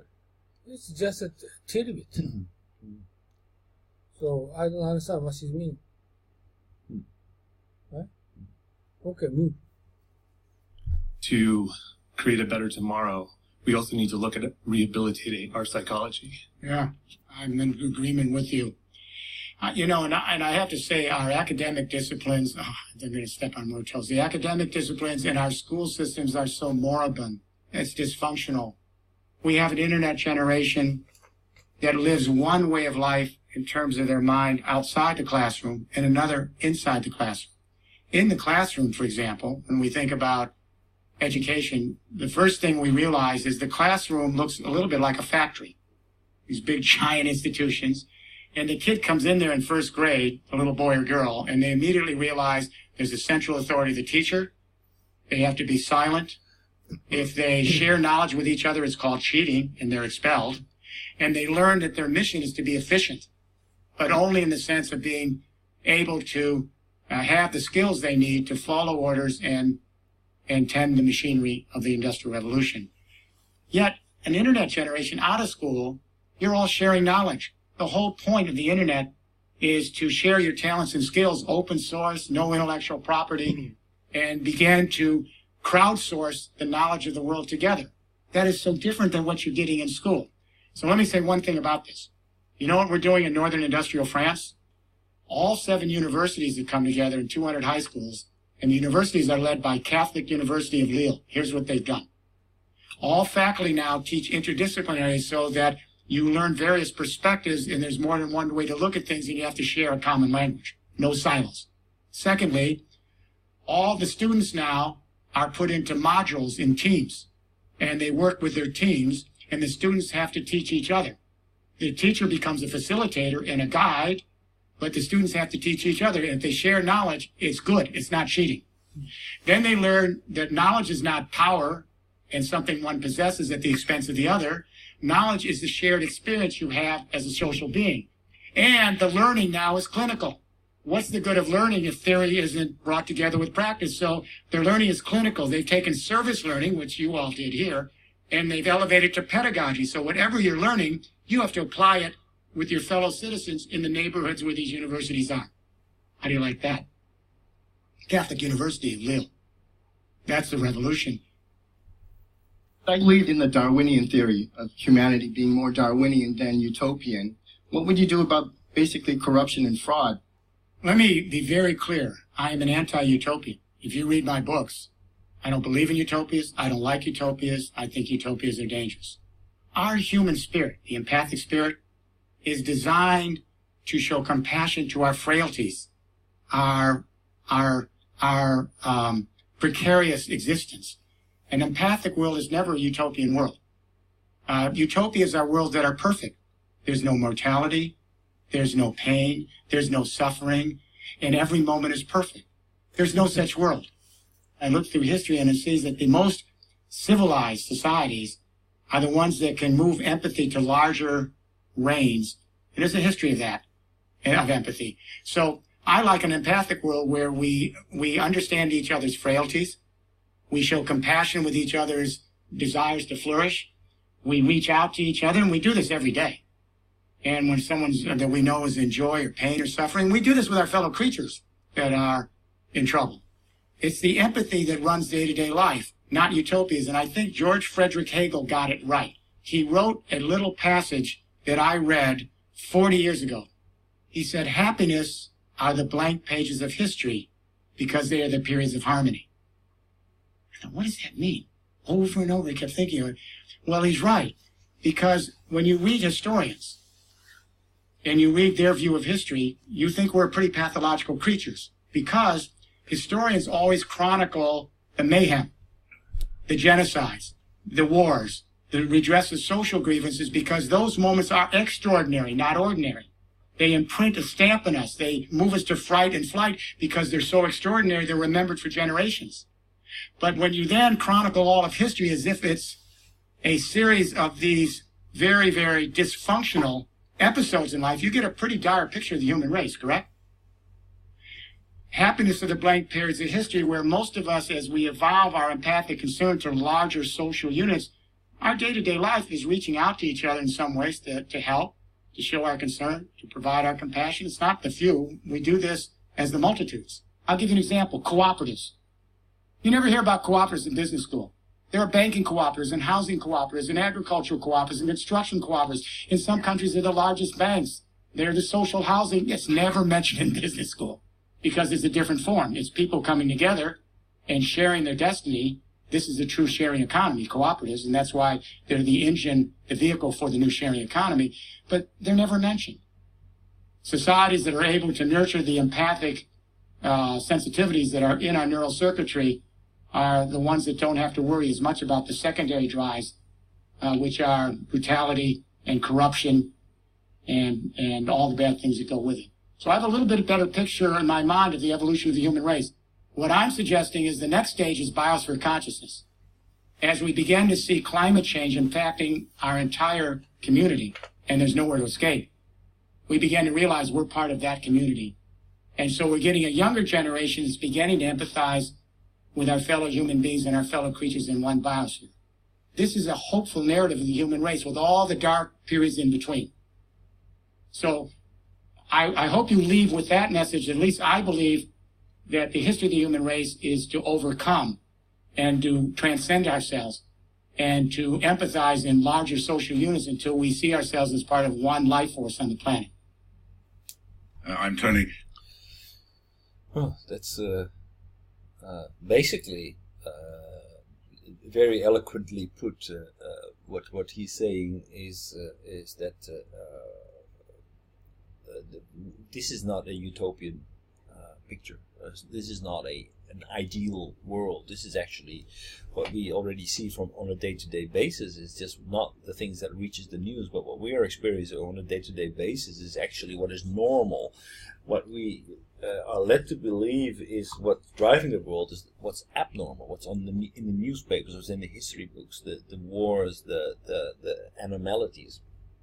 Enlarge those and you get a very negative, pessimistic view of the world. But we are already in a world where we're empathetic, when we are working together, and we basically care about each other. Now, the only thing that we need to put on top of that is that we expand our view and our focal point away from our local national problems to a biosphere awareness and put that first, so that how we're going to address the biggest challenge of our time, which is the climate change. So what he said? So what he said is that basically this is not a utopian. This is not a utopian theory. This is not just an ideal world. This is actually human nature. Okay, so what is the message? The message is not. So the message is that this is not some kind of like. Well, we call them goat-haired socks. Goat-haired socks means alternative green, idealistic theory that we all live happy and we're all contributing. Yeah, what is opinion? What's opinion is that basically this is rational. This is not far-fetched. We do not have to go through a complete transformation of mankind in order to make this work. This is part of our DNA. This is actually not so far-fetched. This is actually really doable.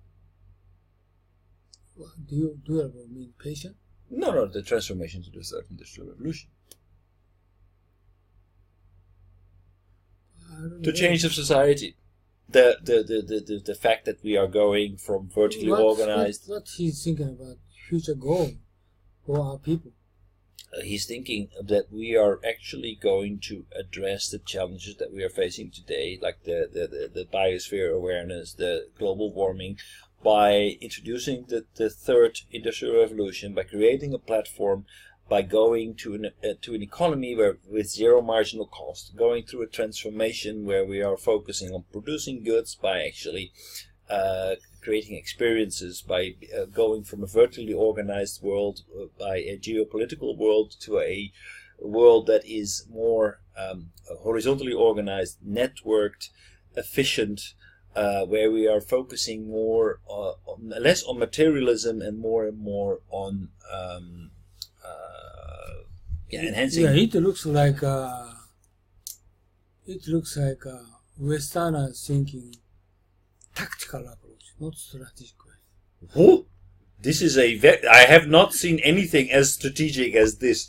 I don't know. So give me a better example that what is strategic. Yeah, this is this kind IT innovation, IT revolution. How are we going to lead to huge impact for society? It's huge. This so is it huge. means only one solution is education. Yes. And they need to change their value. Absolutely. So this is most important. He didn't say. Well, okay, so we will get back to that. But yeah. And this is my opinion. Is we change value. So well, he's actually just mentioned about education, about electorally, but the example of Lille was about changing the education from vertically organized to horizontally, where it's not about consuming knowledge by sharing knowledge, and actually people actively teaching what they have learned, sharing that and applying it to what they see around them. What value change means? How do you think about you need more money, or you need more higher social status? You need more fame. You need to get more, some advantage compared with other people. Sort of things we need to change. We need to change the education. This is what in the morning I'm teaching. Okay, philosophy. But I think that's actually basically what he's talking about, no? Philosophy, and we change the value, right? So, right. Like Confucius, 2,500 years ago, and also maybe we're going to reach into Greece and Roman, their lifestyle. 2,500 years ago, how they try to motivate people even if they don't work. Sort of things we need to revive, kind of sort of things we try to change their value. This is big strategic issues we need to reconsider how to train people. But currently people, they try chasing money, chasing position, and try to get more money. This is actually okay. So what he's claiming is that actually the newer, younger generations are doing less and less of that. That's what he's claiming. You mean less and less? Less and less based on status, on ownership, on money, and more and more on experiences, on recyclables. Problem is, what are they chasing for? What they are chasing for is a good life, a meaningful life, where the status is not measured against what you own or What is where meaning? you are. What is meaning life? Meaning, what is the meaning of life? I'm glad you asked me this simple question. By the way, I want to. Meaning of life. What is the meaning of life? All right. Maybe I can can cheat a little bit. How can and redress it to? How can I find more meaning in life? What is the meaning of life?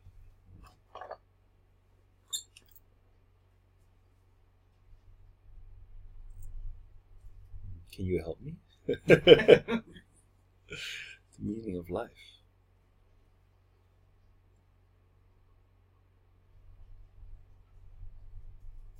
In the Greek era, ancient Greek era, Socrates, he said, if you had a bad wife, you will be a philosopher. You have to make sense of it all. Oh. Right. Currently, Uno-san will be a philosopher. Philosopher. Right. That drives him to philosophize.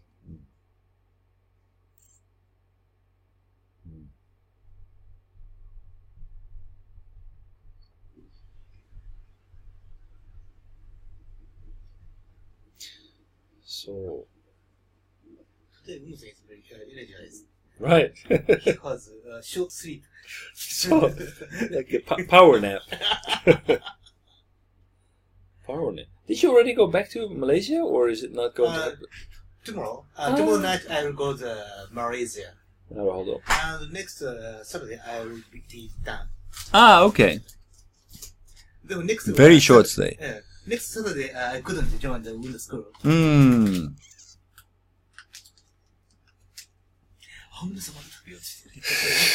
Are you okay? Of course he's not okay.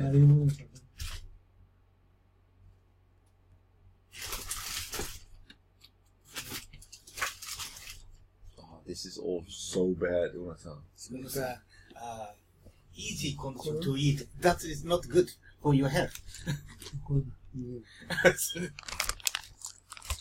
So your question is, what is the meaning of life? Meaning of life. Well, okay. So I think the meaning of life, when you look at it from not from an individual perspective, but for a society as a whole, I think that this very much comes back to what we discussed before. Okay, meaning of life is having freedom, happiness. But how do you get freedom? How do you get happiness? You get freedom by not having to answer to anybody else. That means not having to rely, having money, having status, being part of the top of the pyramid, having money and means to actually set yourself aside from others in your society. So ownership, to have money, to display money, that defines happiness. And I believe that the new way, the way that we are moving society into new generations, it's much less focused on ownership and on having a position in the pyramid, at the top of the pyramid. There's a change away from money-based conscious to more experience-based conscious. The position in the pyramid, on top of the pyramid, is a part of member of networks. So what it is? That is my answer to your question. What is the meaning of life? No, my question, what does that mean? What does that mean? Yeah. What does that mean? What does it mean is that people will be less materialistic. it will be less focused on much less of a zero-sum geopolitical approach. It will be more towards collaboration and more towards tackling the bigger issues together, as you cannot do it alone. So we will be more and more integrated in society, and less. What I'm talking about, this is what we much more emphasize on mind, heart, okay, mental attitude. We need to re-educate people. What is the more valuable things? Okay, what is the goodness? This is the issue. So, how they're going to satisfy it? How they're going to get happiness? This is not physical. This is more spiritual. So we need to much more emphasize on spiritual attitude. Yes. It is, I'm talking about awareness. But why is that? Because it is also because our physical needs will be more and more easily satisfied with the availability of technology and the fact that we can produce. No, chasing more mental satisfaction instead of physical satisfaction. Right, but that there needs to be a driver, because you can say all you want, but if my primary needs are not met, then there is no room to change your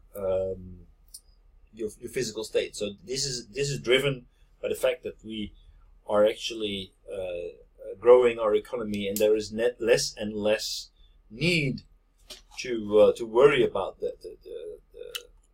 the basic needs, the muzzle of needs, and more of the higher needs. Okay, finding sense in everything, finding a reason in everything.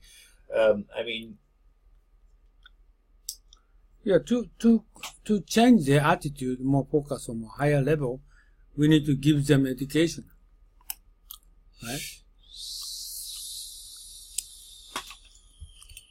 Otherwise, as it is, status quo, the people don't change their mind, but environment is going to change.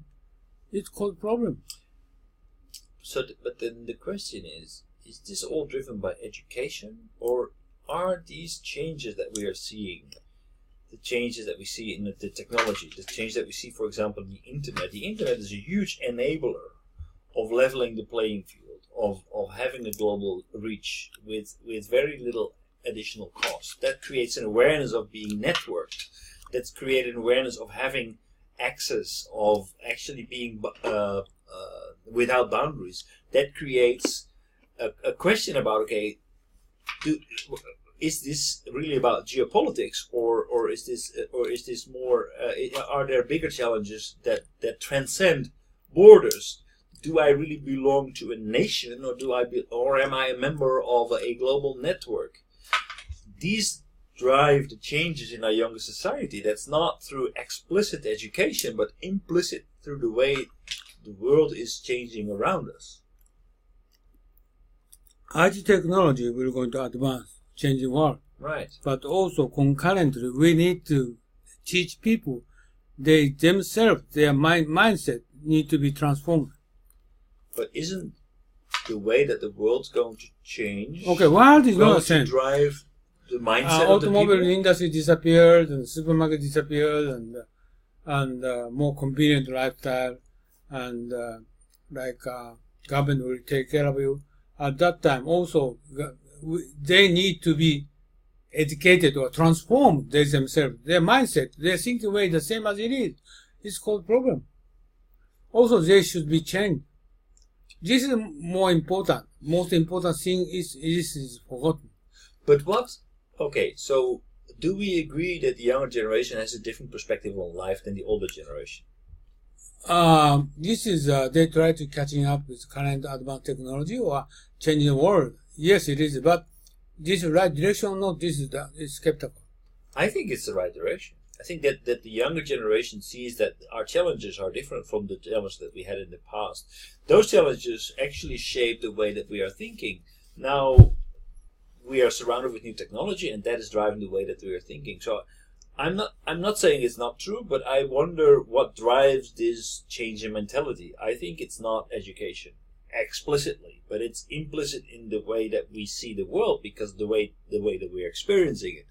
The younger generation is growing up in a society that is completely embedded, where knowledge is free, easily accessible, where sharing is obvious, atarimai, and they take different benefits. So it's not utopic. It's not something that needs to be taught. It's something that becomes implicit because that's the reality that young people live in. Recently, younger people problem is they don't have greetings to the neighbors, and even if they get in the elevator, they don't have any greetings. Okay, sort of no communication, but they try to using internet. Yeah, they give a smiley to. But the physical daily life, they lost communication with people. This is a big problem. Okay, not only older people, but the younger people. The other problem, they don't know how to communicate people and trust each other. This is a big issue. Teacher never teach them what kind of an old-fashioned, traditional wisdom. So this is a problem. How to respect elderly people? It's a problem if you're going to take a train and the younger people never give the seat to the senior people. It's never things happen in China. But Japan is many cases, kids sitting there. Oh my God. So this is because of education. And globally, Japan is more convenient day by day, but they are not being taught kind of, more respectful people. This is a problem. Okay, and in future they are getting the society. They don't know how to respect elderly people. They don't know how to communicate their colleague. They don't respect their parents, and kind of problem they have. So more convenient everything. You don't need to do that, but you should do that. You should think a lot of things. You should do that, but no education. This is a problem. But okay, so I'm going to challenge you on this. I'm not saying that you're wrong. No, you should close, otherwise no recording. I'm not saying that this is wrong, but what you're saying is basically young people need to learn the traditional values that kept the society in Japan together. So basically, they need to do as their parents did. Not yes. Traditional. I'm talking about value. Yes. I'm talking about whose values? Ritual. No, value. Whose values? Whose value? Not the value itself. Value. No, whose values? Because it's apparently not their values. Otherwise, they would be doing it. No, sorry. Virtue. Virtue. Virtue. Okay, virtues. And righteousness and benevolence and lights and sort of things disappearing. So, okay, and also additionally, I'm going to tell you, college. Okay, you should do this. You just at some certain period of time, you speak at something, but they don't. Sort of things they don't losing. They are bad to communicate people, or they're bad to thinking about for the kind of how to make a relationship with people. This kind of sort of things is appearing because the internet is going to. They don't need to make communicate, or they don't persuade the other people. Right. They can do it through the internet. That's the reason why they just kind of basic communication line they can satisfy. But more advanced communication line is more sensitive. But sort of areas disappear. So what we're seeing is that we are not moving to an ideal world. So what we are seeing on the one hand, that younger generation become less materialistic, more horizontally oriented, less geopolitically, less zero-sum game oriented, more about collaboration, more about networks. But on the other hand, they lose the capacity to communicate with the immediate world around them. They don't know how to behave in public. They don't know. So it's changing.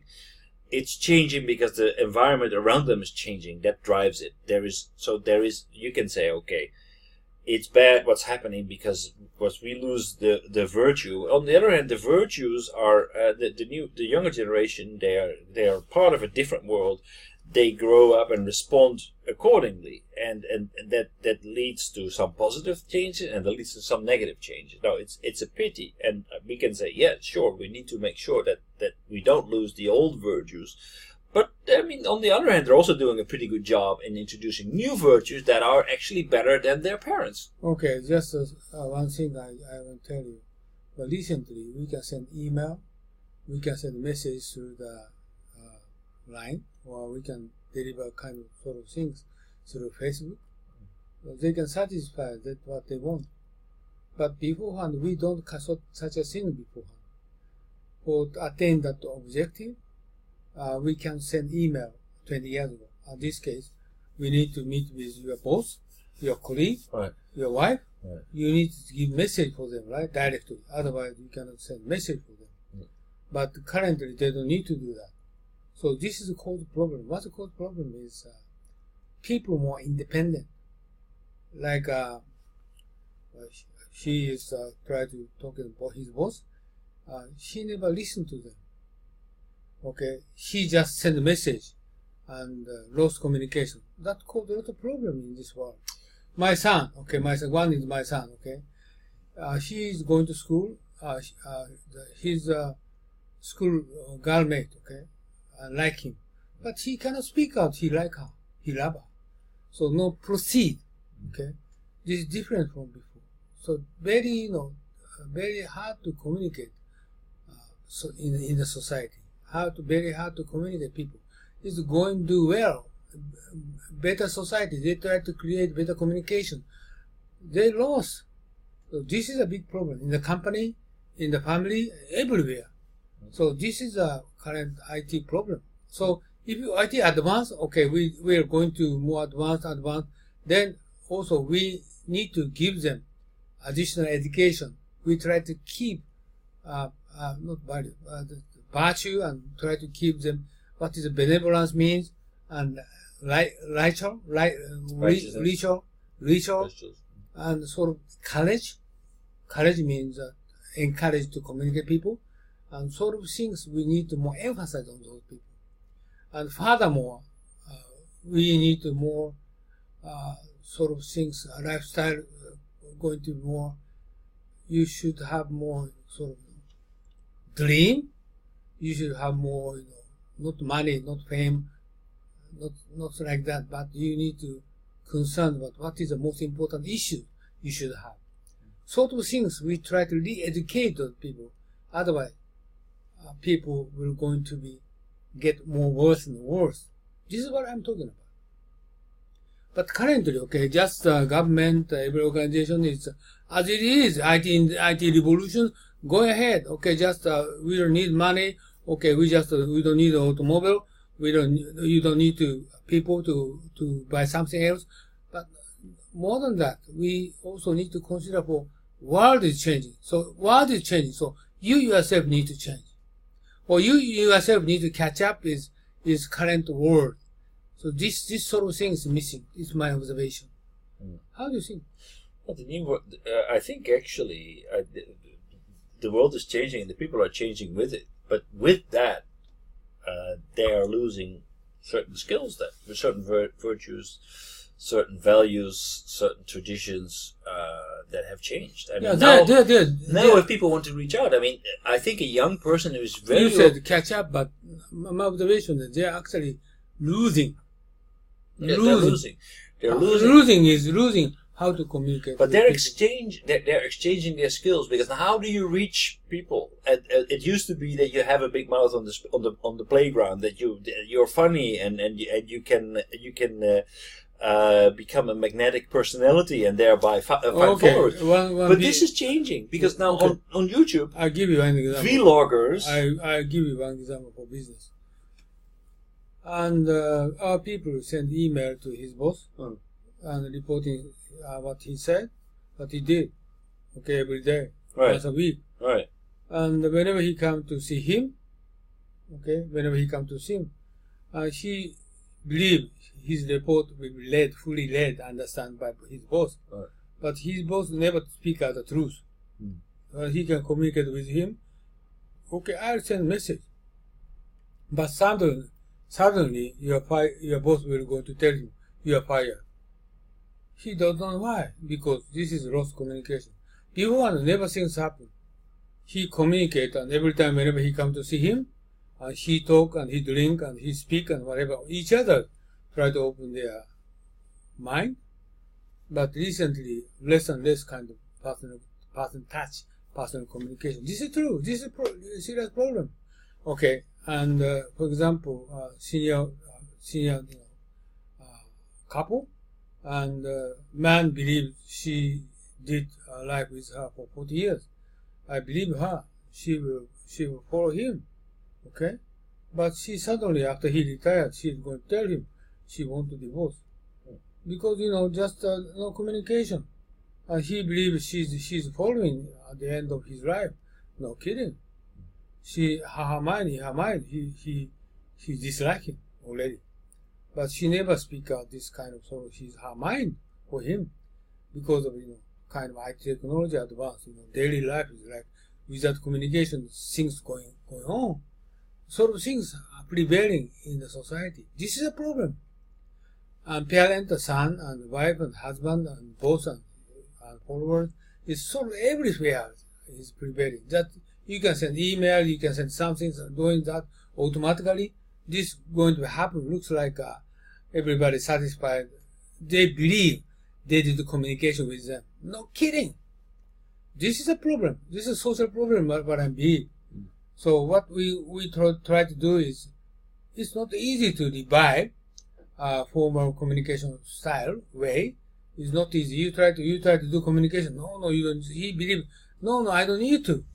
So it means we need to give them just I told you, give them re-education for what is virtue, what is benevolence, sort of things. Back to the basic, we need to give them education. Otherwise, we cannot building his dignity or his personality, his identity. This is Japanese people lost of identity themselves. This is a problem. This is my feeling. But not only Japanese people, I think. And European people is why they have no problem, because they have Christianity. Right? Christianity is just they have God. Right? But Japanese, they don't have it. That is the problem. Oh, we don't have God anymore. But you still, even if you don't, you do say so. But behind scene, you have still very strong communication skill, negotiation skill, and basically, fundamentally, you try to speak each other. Otherwise, this is kind of racial issues. And you guys, non-Japanese people, every time Chinese same, they always communicate each other. Otherwise, their mind is separating. Japanese is not different. This is very calm people. They don't make communication with each other. About 6 months, a couple of years, or 10 years, 20 years passing by. This is a problem. And this is different from the American, European people. Japanese is different. That's the reason I'm very difficult feeling for the IT innovation, IT revolution. IT revolution goes by, we cause lots of problems. I don't know whether it's so different. I think that basically we are experiencing the same thing, where people feel more connected. For a good example is Japanese majority people, they do not respect Japanese flag, Japanese anthem. It means no identity. This is the education for the American troops 70 years ago. But Japanese lost their identity. They try to unify as a Japanese people. It's the same in the Netherlands. No, America is different, but the Netherlands people is respect your country, is it? But everybody is standing for national anthem, right? You should, yeah, everybody does, but Japanese they don't. I don't feel that we have particularly warm feelings toward our I tell you, you love your nation, right? No. No kidding. No. Seriously, there is no. I don't think that there are many people in the Netherlands who really truly love their nation. There are a lot of people who are super critical about the Netherlands, who live there, who complain a lot. I mean, there's of course it's also like it's a kind of attitude. we like to complain a lot. We like to be critical. We don't want to be. We don't, as a culture, we don't feel we want to take pride in something that we have no part. What is their objective for our life? In the Netherlands? Yeah. I think leading a pleasant life. What do you mean? That's the main objective. That means that What do you mean? basically uninterrupted by others. So personal freedom, enough money to eat and live comfortably, and without having to do a lot of work. So have a very good work-life balance, and doing all kinds of things that maybe they don't really. It means currently Dutch people are almost everybody satisfied. Yeah. The Netherlands are among the happiest people according to UN studies in the world, because they don't work much. They are generally free because it's a very open and tolerant society. People are generally happy. They can be critical about interference in their personal sphere, and there are a lot of things that they think that are not really well organized in the Netherlands, and there are things that they get worked up about. But how does we don't really say, okay, I love my country. I really okay. How does they doing for their neighbor? Their neighbors? Oh, you mean like having directly next door communication? This is okay.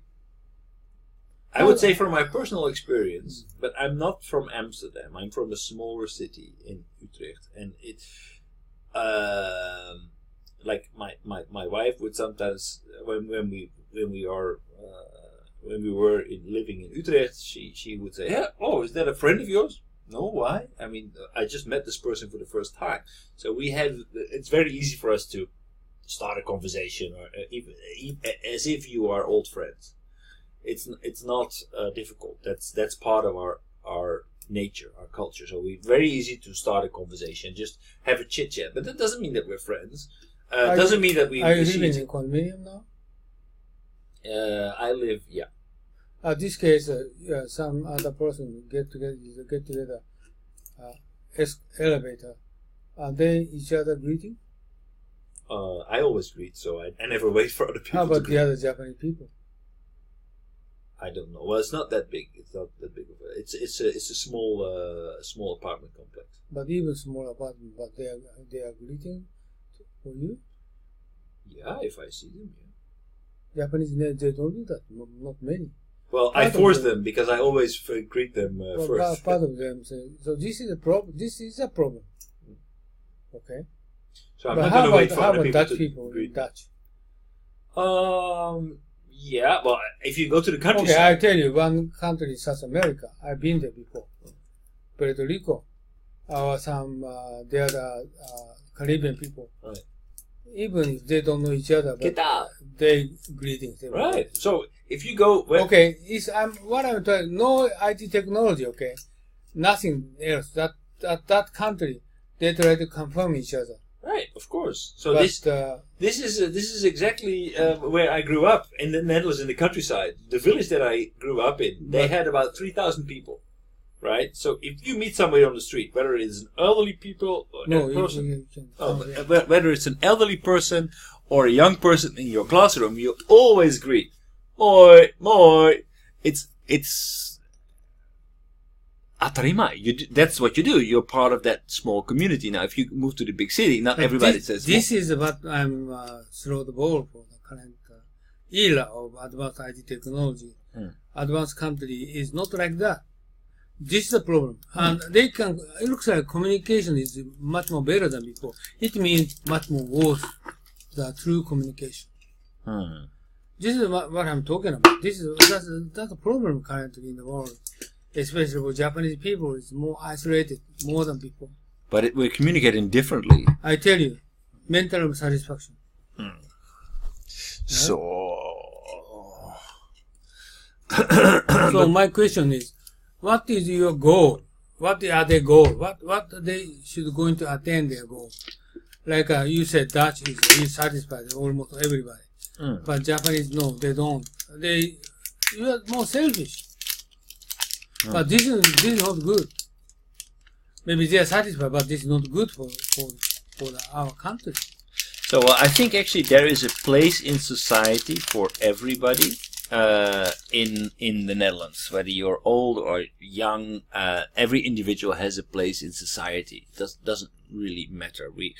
But in Japan, I get the feeling that once you reach the age of 60, you become a second-rate citizen. Immediately, your salary is cut to 1/2 or 1/3 of what you got before.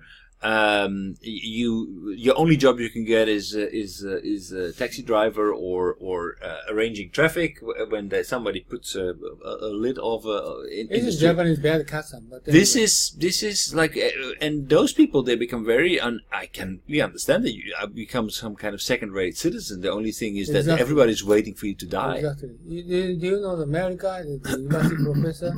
Many people left the professor, but Japan is 60 years old, retired, post-retired. It's crazy. But I know a lot of people. He's just better than current professor, but he's still retired already. But this is crazy. Right. Yeah. Or they go to second-rank university. Yeah. The guy I know, Yeah. he taught economics at Tokyo University. I played tennis with him every time. But then he changed university because he turned 60. And so he needs to go to a second-rate university. He still works his ass off, but I'm sure he only gets like a fraction of what he got paid on at Tokyo University. Exactly. This is my concern. Okay, let's move on. You said goal.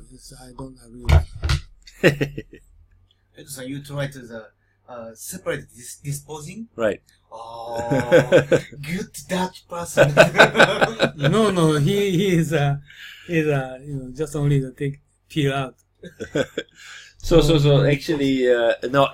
When in the morning when I bring this to the garbage, there's always some older ladies because I'm always like giddy just before 8, and there's always the same people there. And if I put like a plastic bottle there that has the wrapper still on it, I really get this stare like, Gaiji. Oh, だからもう I got fed up. I can't win against those older ladies. だから By the way, Takashi will not join with us. What happened for him? Oh wait.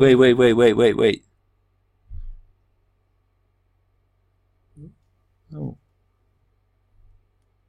Sasebe. No. 4 seconds. What do you mean? 4 seconds. 2 hours ago. Maybe he couldn't check in. Okay, wait, it's okay.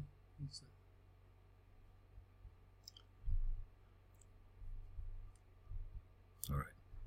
I think you might be coming up against something with these new corporate agreements that they want to foist on us, TPP, TIPS, and so on. But they do seem to contain provisions that would put corporations at an advantage over governments, over elected governments. Well, let me give you a counterpost. There's another kind of agreement emerging with very different politics. President Xi and Premier Lee introduced an idea called One Belt, One Road, the Belt and Road Initiative. This is a very different initiative because here's the U.S. trying to isolate, if it will, China with its specific agreements, corporate-led. And the Belt Road Initiative is the idea of resurrecting the old Silk Road from Shanghai to Rotterdam. But it requires a different sensibility. Originally, it was designed just to get a railroad across the hinterlands, crossing the Stands all the way into Europe and a Mediterranean route around the southern edge and to Italy. But then it quickly escalated to a conversation, wait a minute, Europe's doing Digital Europe, the Internet of Things platform, Third Industrial Revolution, and that it not only will be in the EU, but our partnership regions in the Mediterranean. That's a billion people market. 500 million in the Union, 500 million in our partnership regions in the Mediterranean, North Africa. China has a similar plan that we work with them. It's identical, called China Internet Plus. So the conversation quickly led to, wait a minute. Europe is China's largest trading partner. China is Europe's second largest trading partner. How about a Belt Road Initiative from Shanghai to Rotterdam? That's now in deep conversation, but it requires a different sensibility. No one can control the Internet of Things platforms centrally because it's designed to be distributed. That's the resiliency of the system. And so that any one power, any nation across the region, was going to try to control it from the top, you can't do it because you can go off grid. And I think all the parties are aware of this. And in my dealings in Beijing and Brussels and in Berlin, they're aware that this is a new partnership. It requires collaboration. You got to share best practices.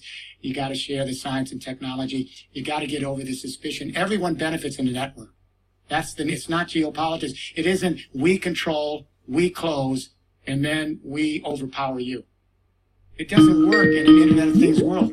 You have to have it borderless. It has to be open. It has to allow you to have distributed ability to go off and on when you want and have blockchains. So I think this Belt Road Initiative is quite interesting because it may not just be for Eurasia. This may be a vision that would be for... No, going down. Oh, disappeared. That's it. Yeah. Here we go. No. Just above one, yes. And click that one. Okay, moving back. Welcome back. Yeah, you missed a fantastic discussion about ethic, philosophy, and the meaning of life. That's what Uno-san asked me. What's the meaning of life? Wow. By the way, Takashi, what time you fly? 6:30. Okay. 6:30 Japanese time. Oh, well, very good. you have a lot of time. How long are you flying for? Maybe 1.5. Oh, okay. You could almost take a bicycle. Wow. We are in the Q&A, wrapping up Rifkin's presentation. Now talking about One Belt, One Road initiative. The question was about the TPP. TPP was actually a trade agreement designed to cut out China, to strengthen the corporate interests of the United States vis-a-vis China. By creating buy-in but that is one type of business agreement. Now we're talking about the One Belt, One Road vision, where basically China is developing the Internet Plus program, which has to do with IoT. So this third industrial revolution thinking. And Europe is doing also a One Europe IoT third industrial revolution initiative. So they're trying to combine that. And how does that work? That is not working with the traditional geopolitical zero-sum game, either you or me, a winner takes all, but more about collaboration, sharing, and otherwise it will not work. So that's a new kind of agreement.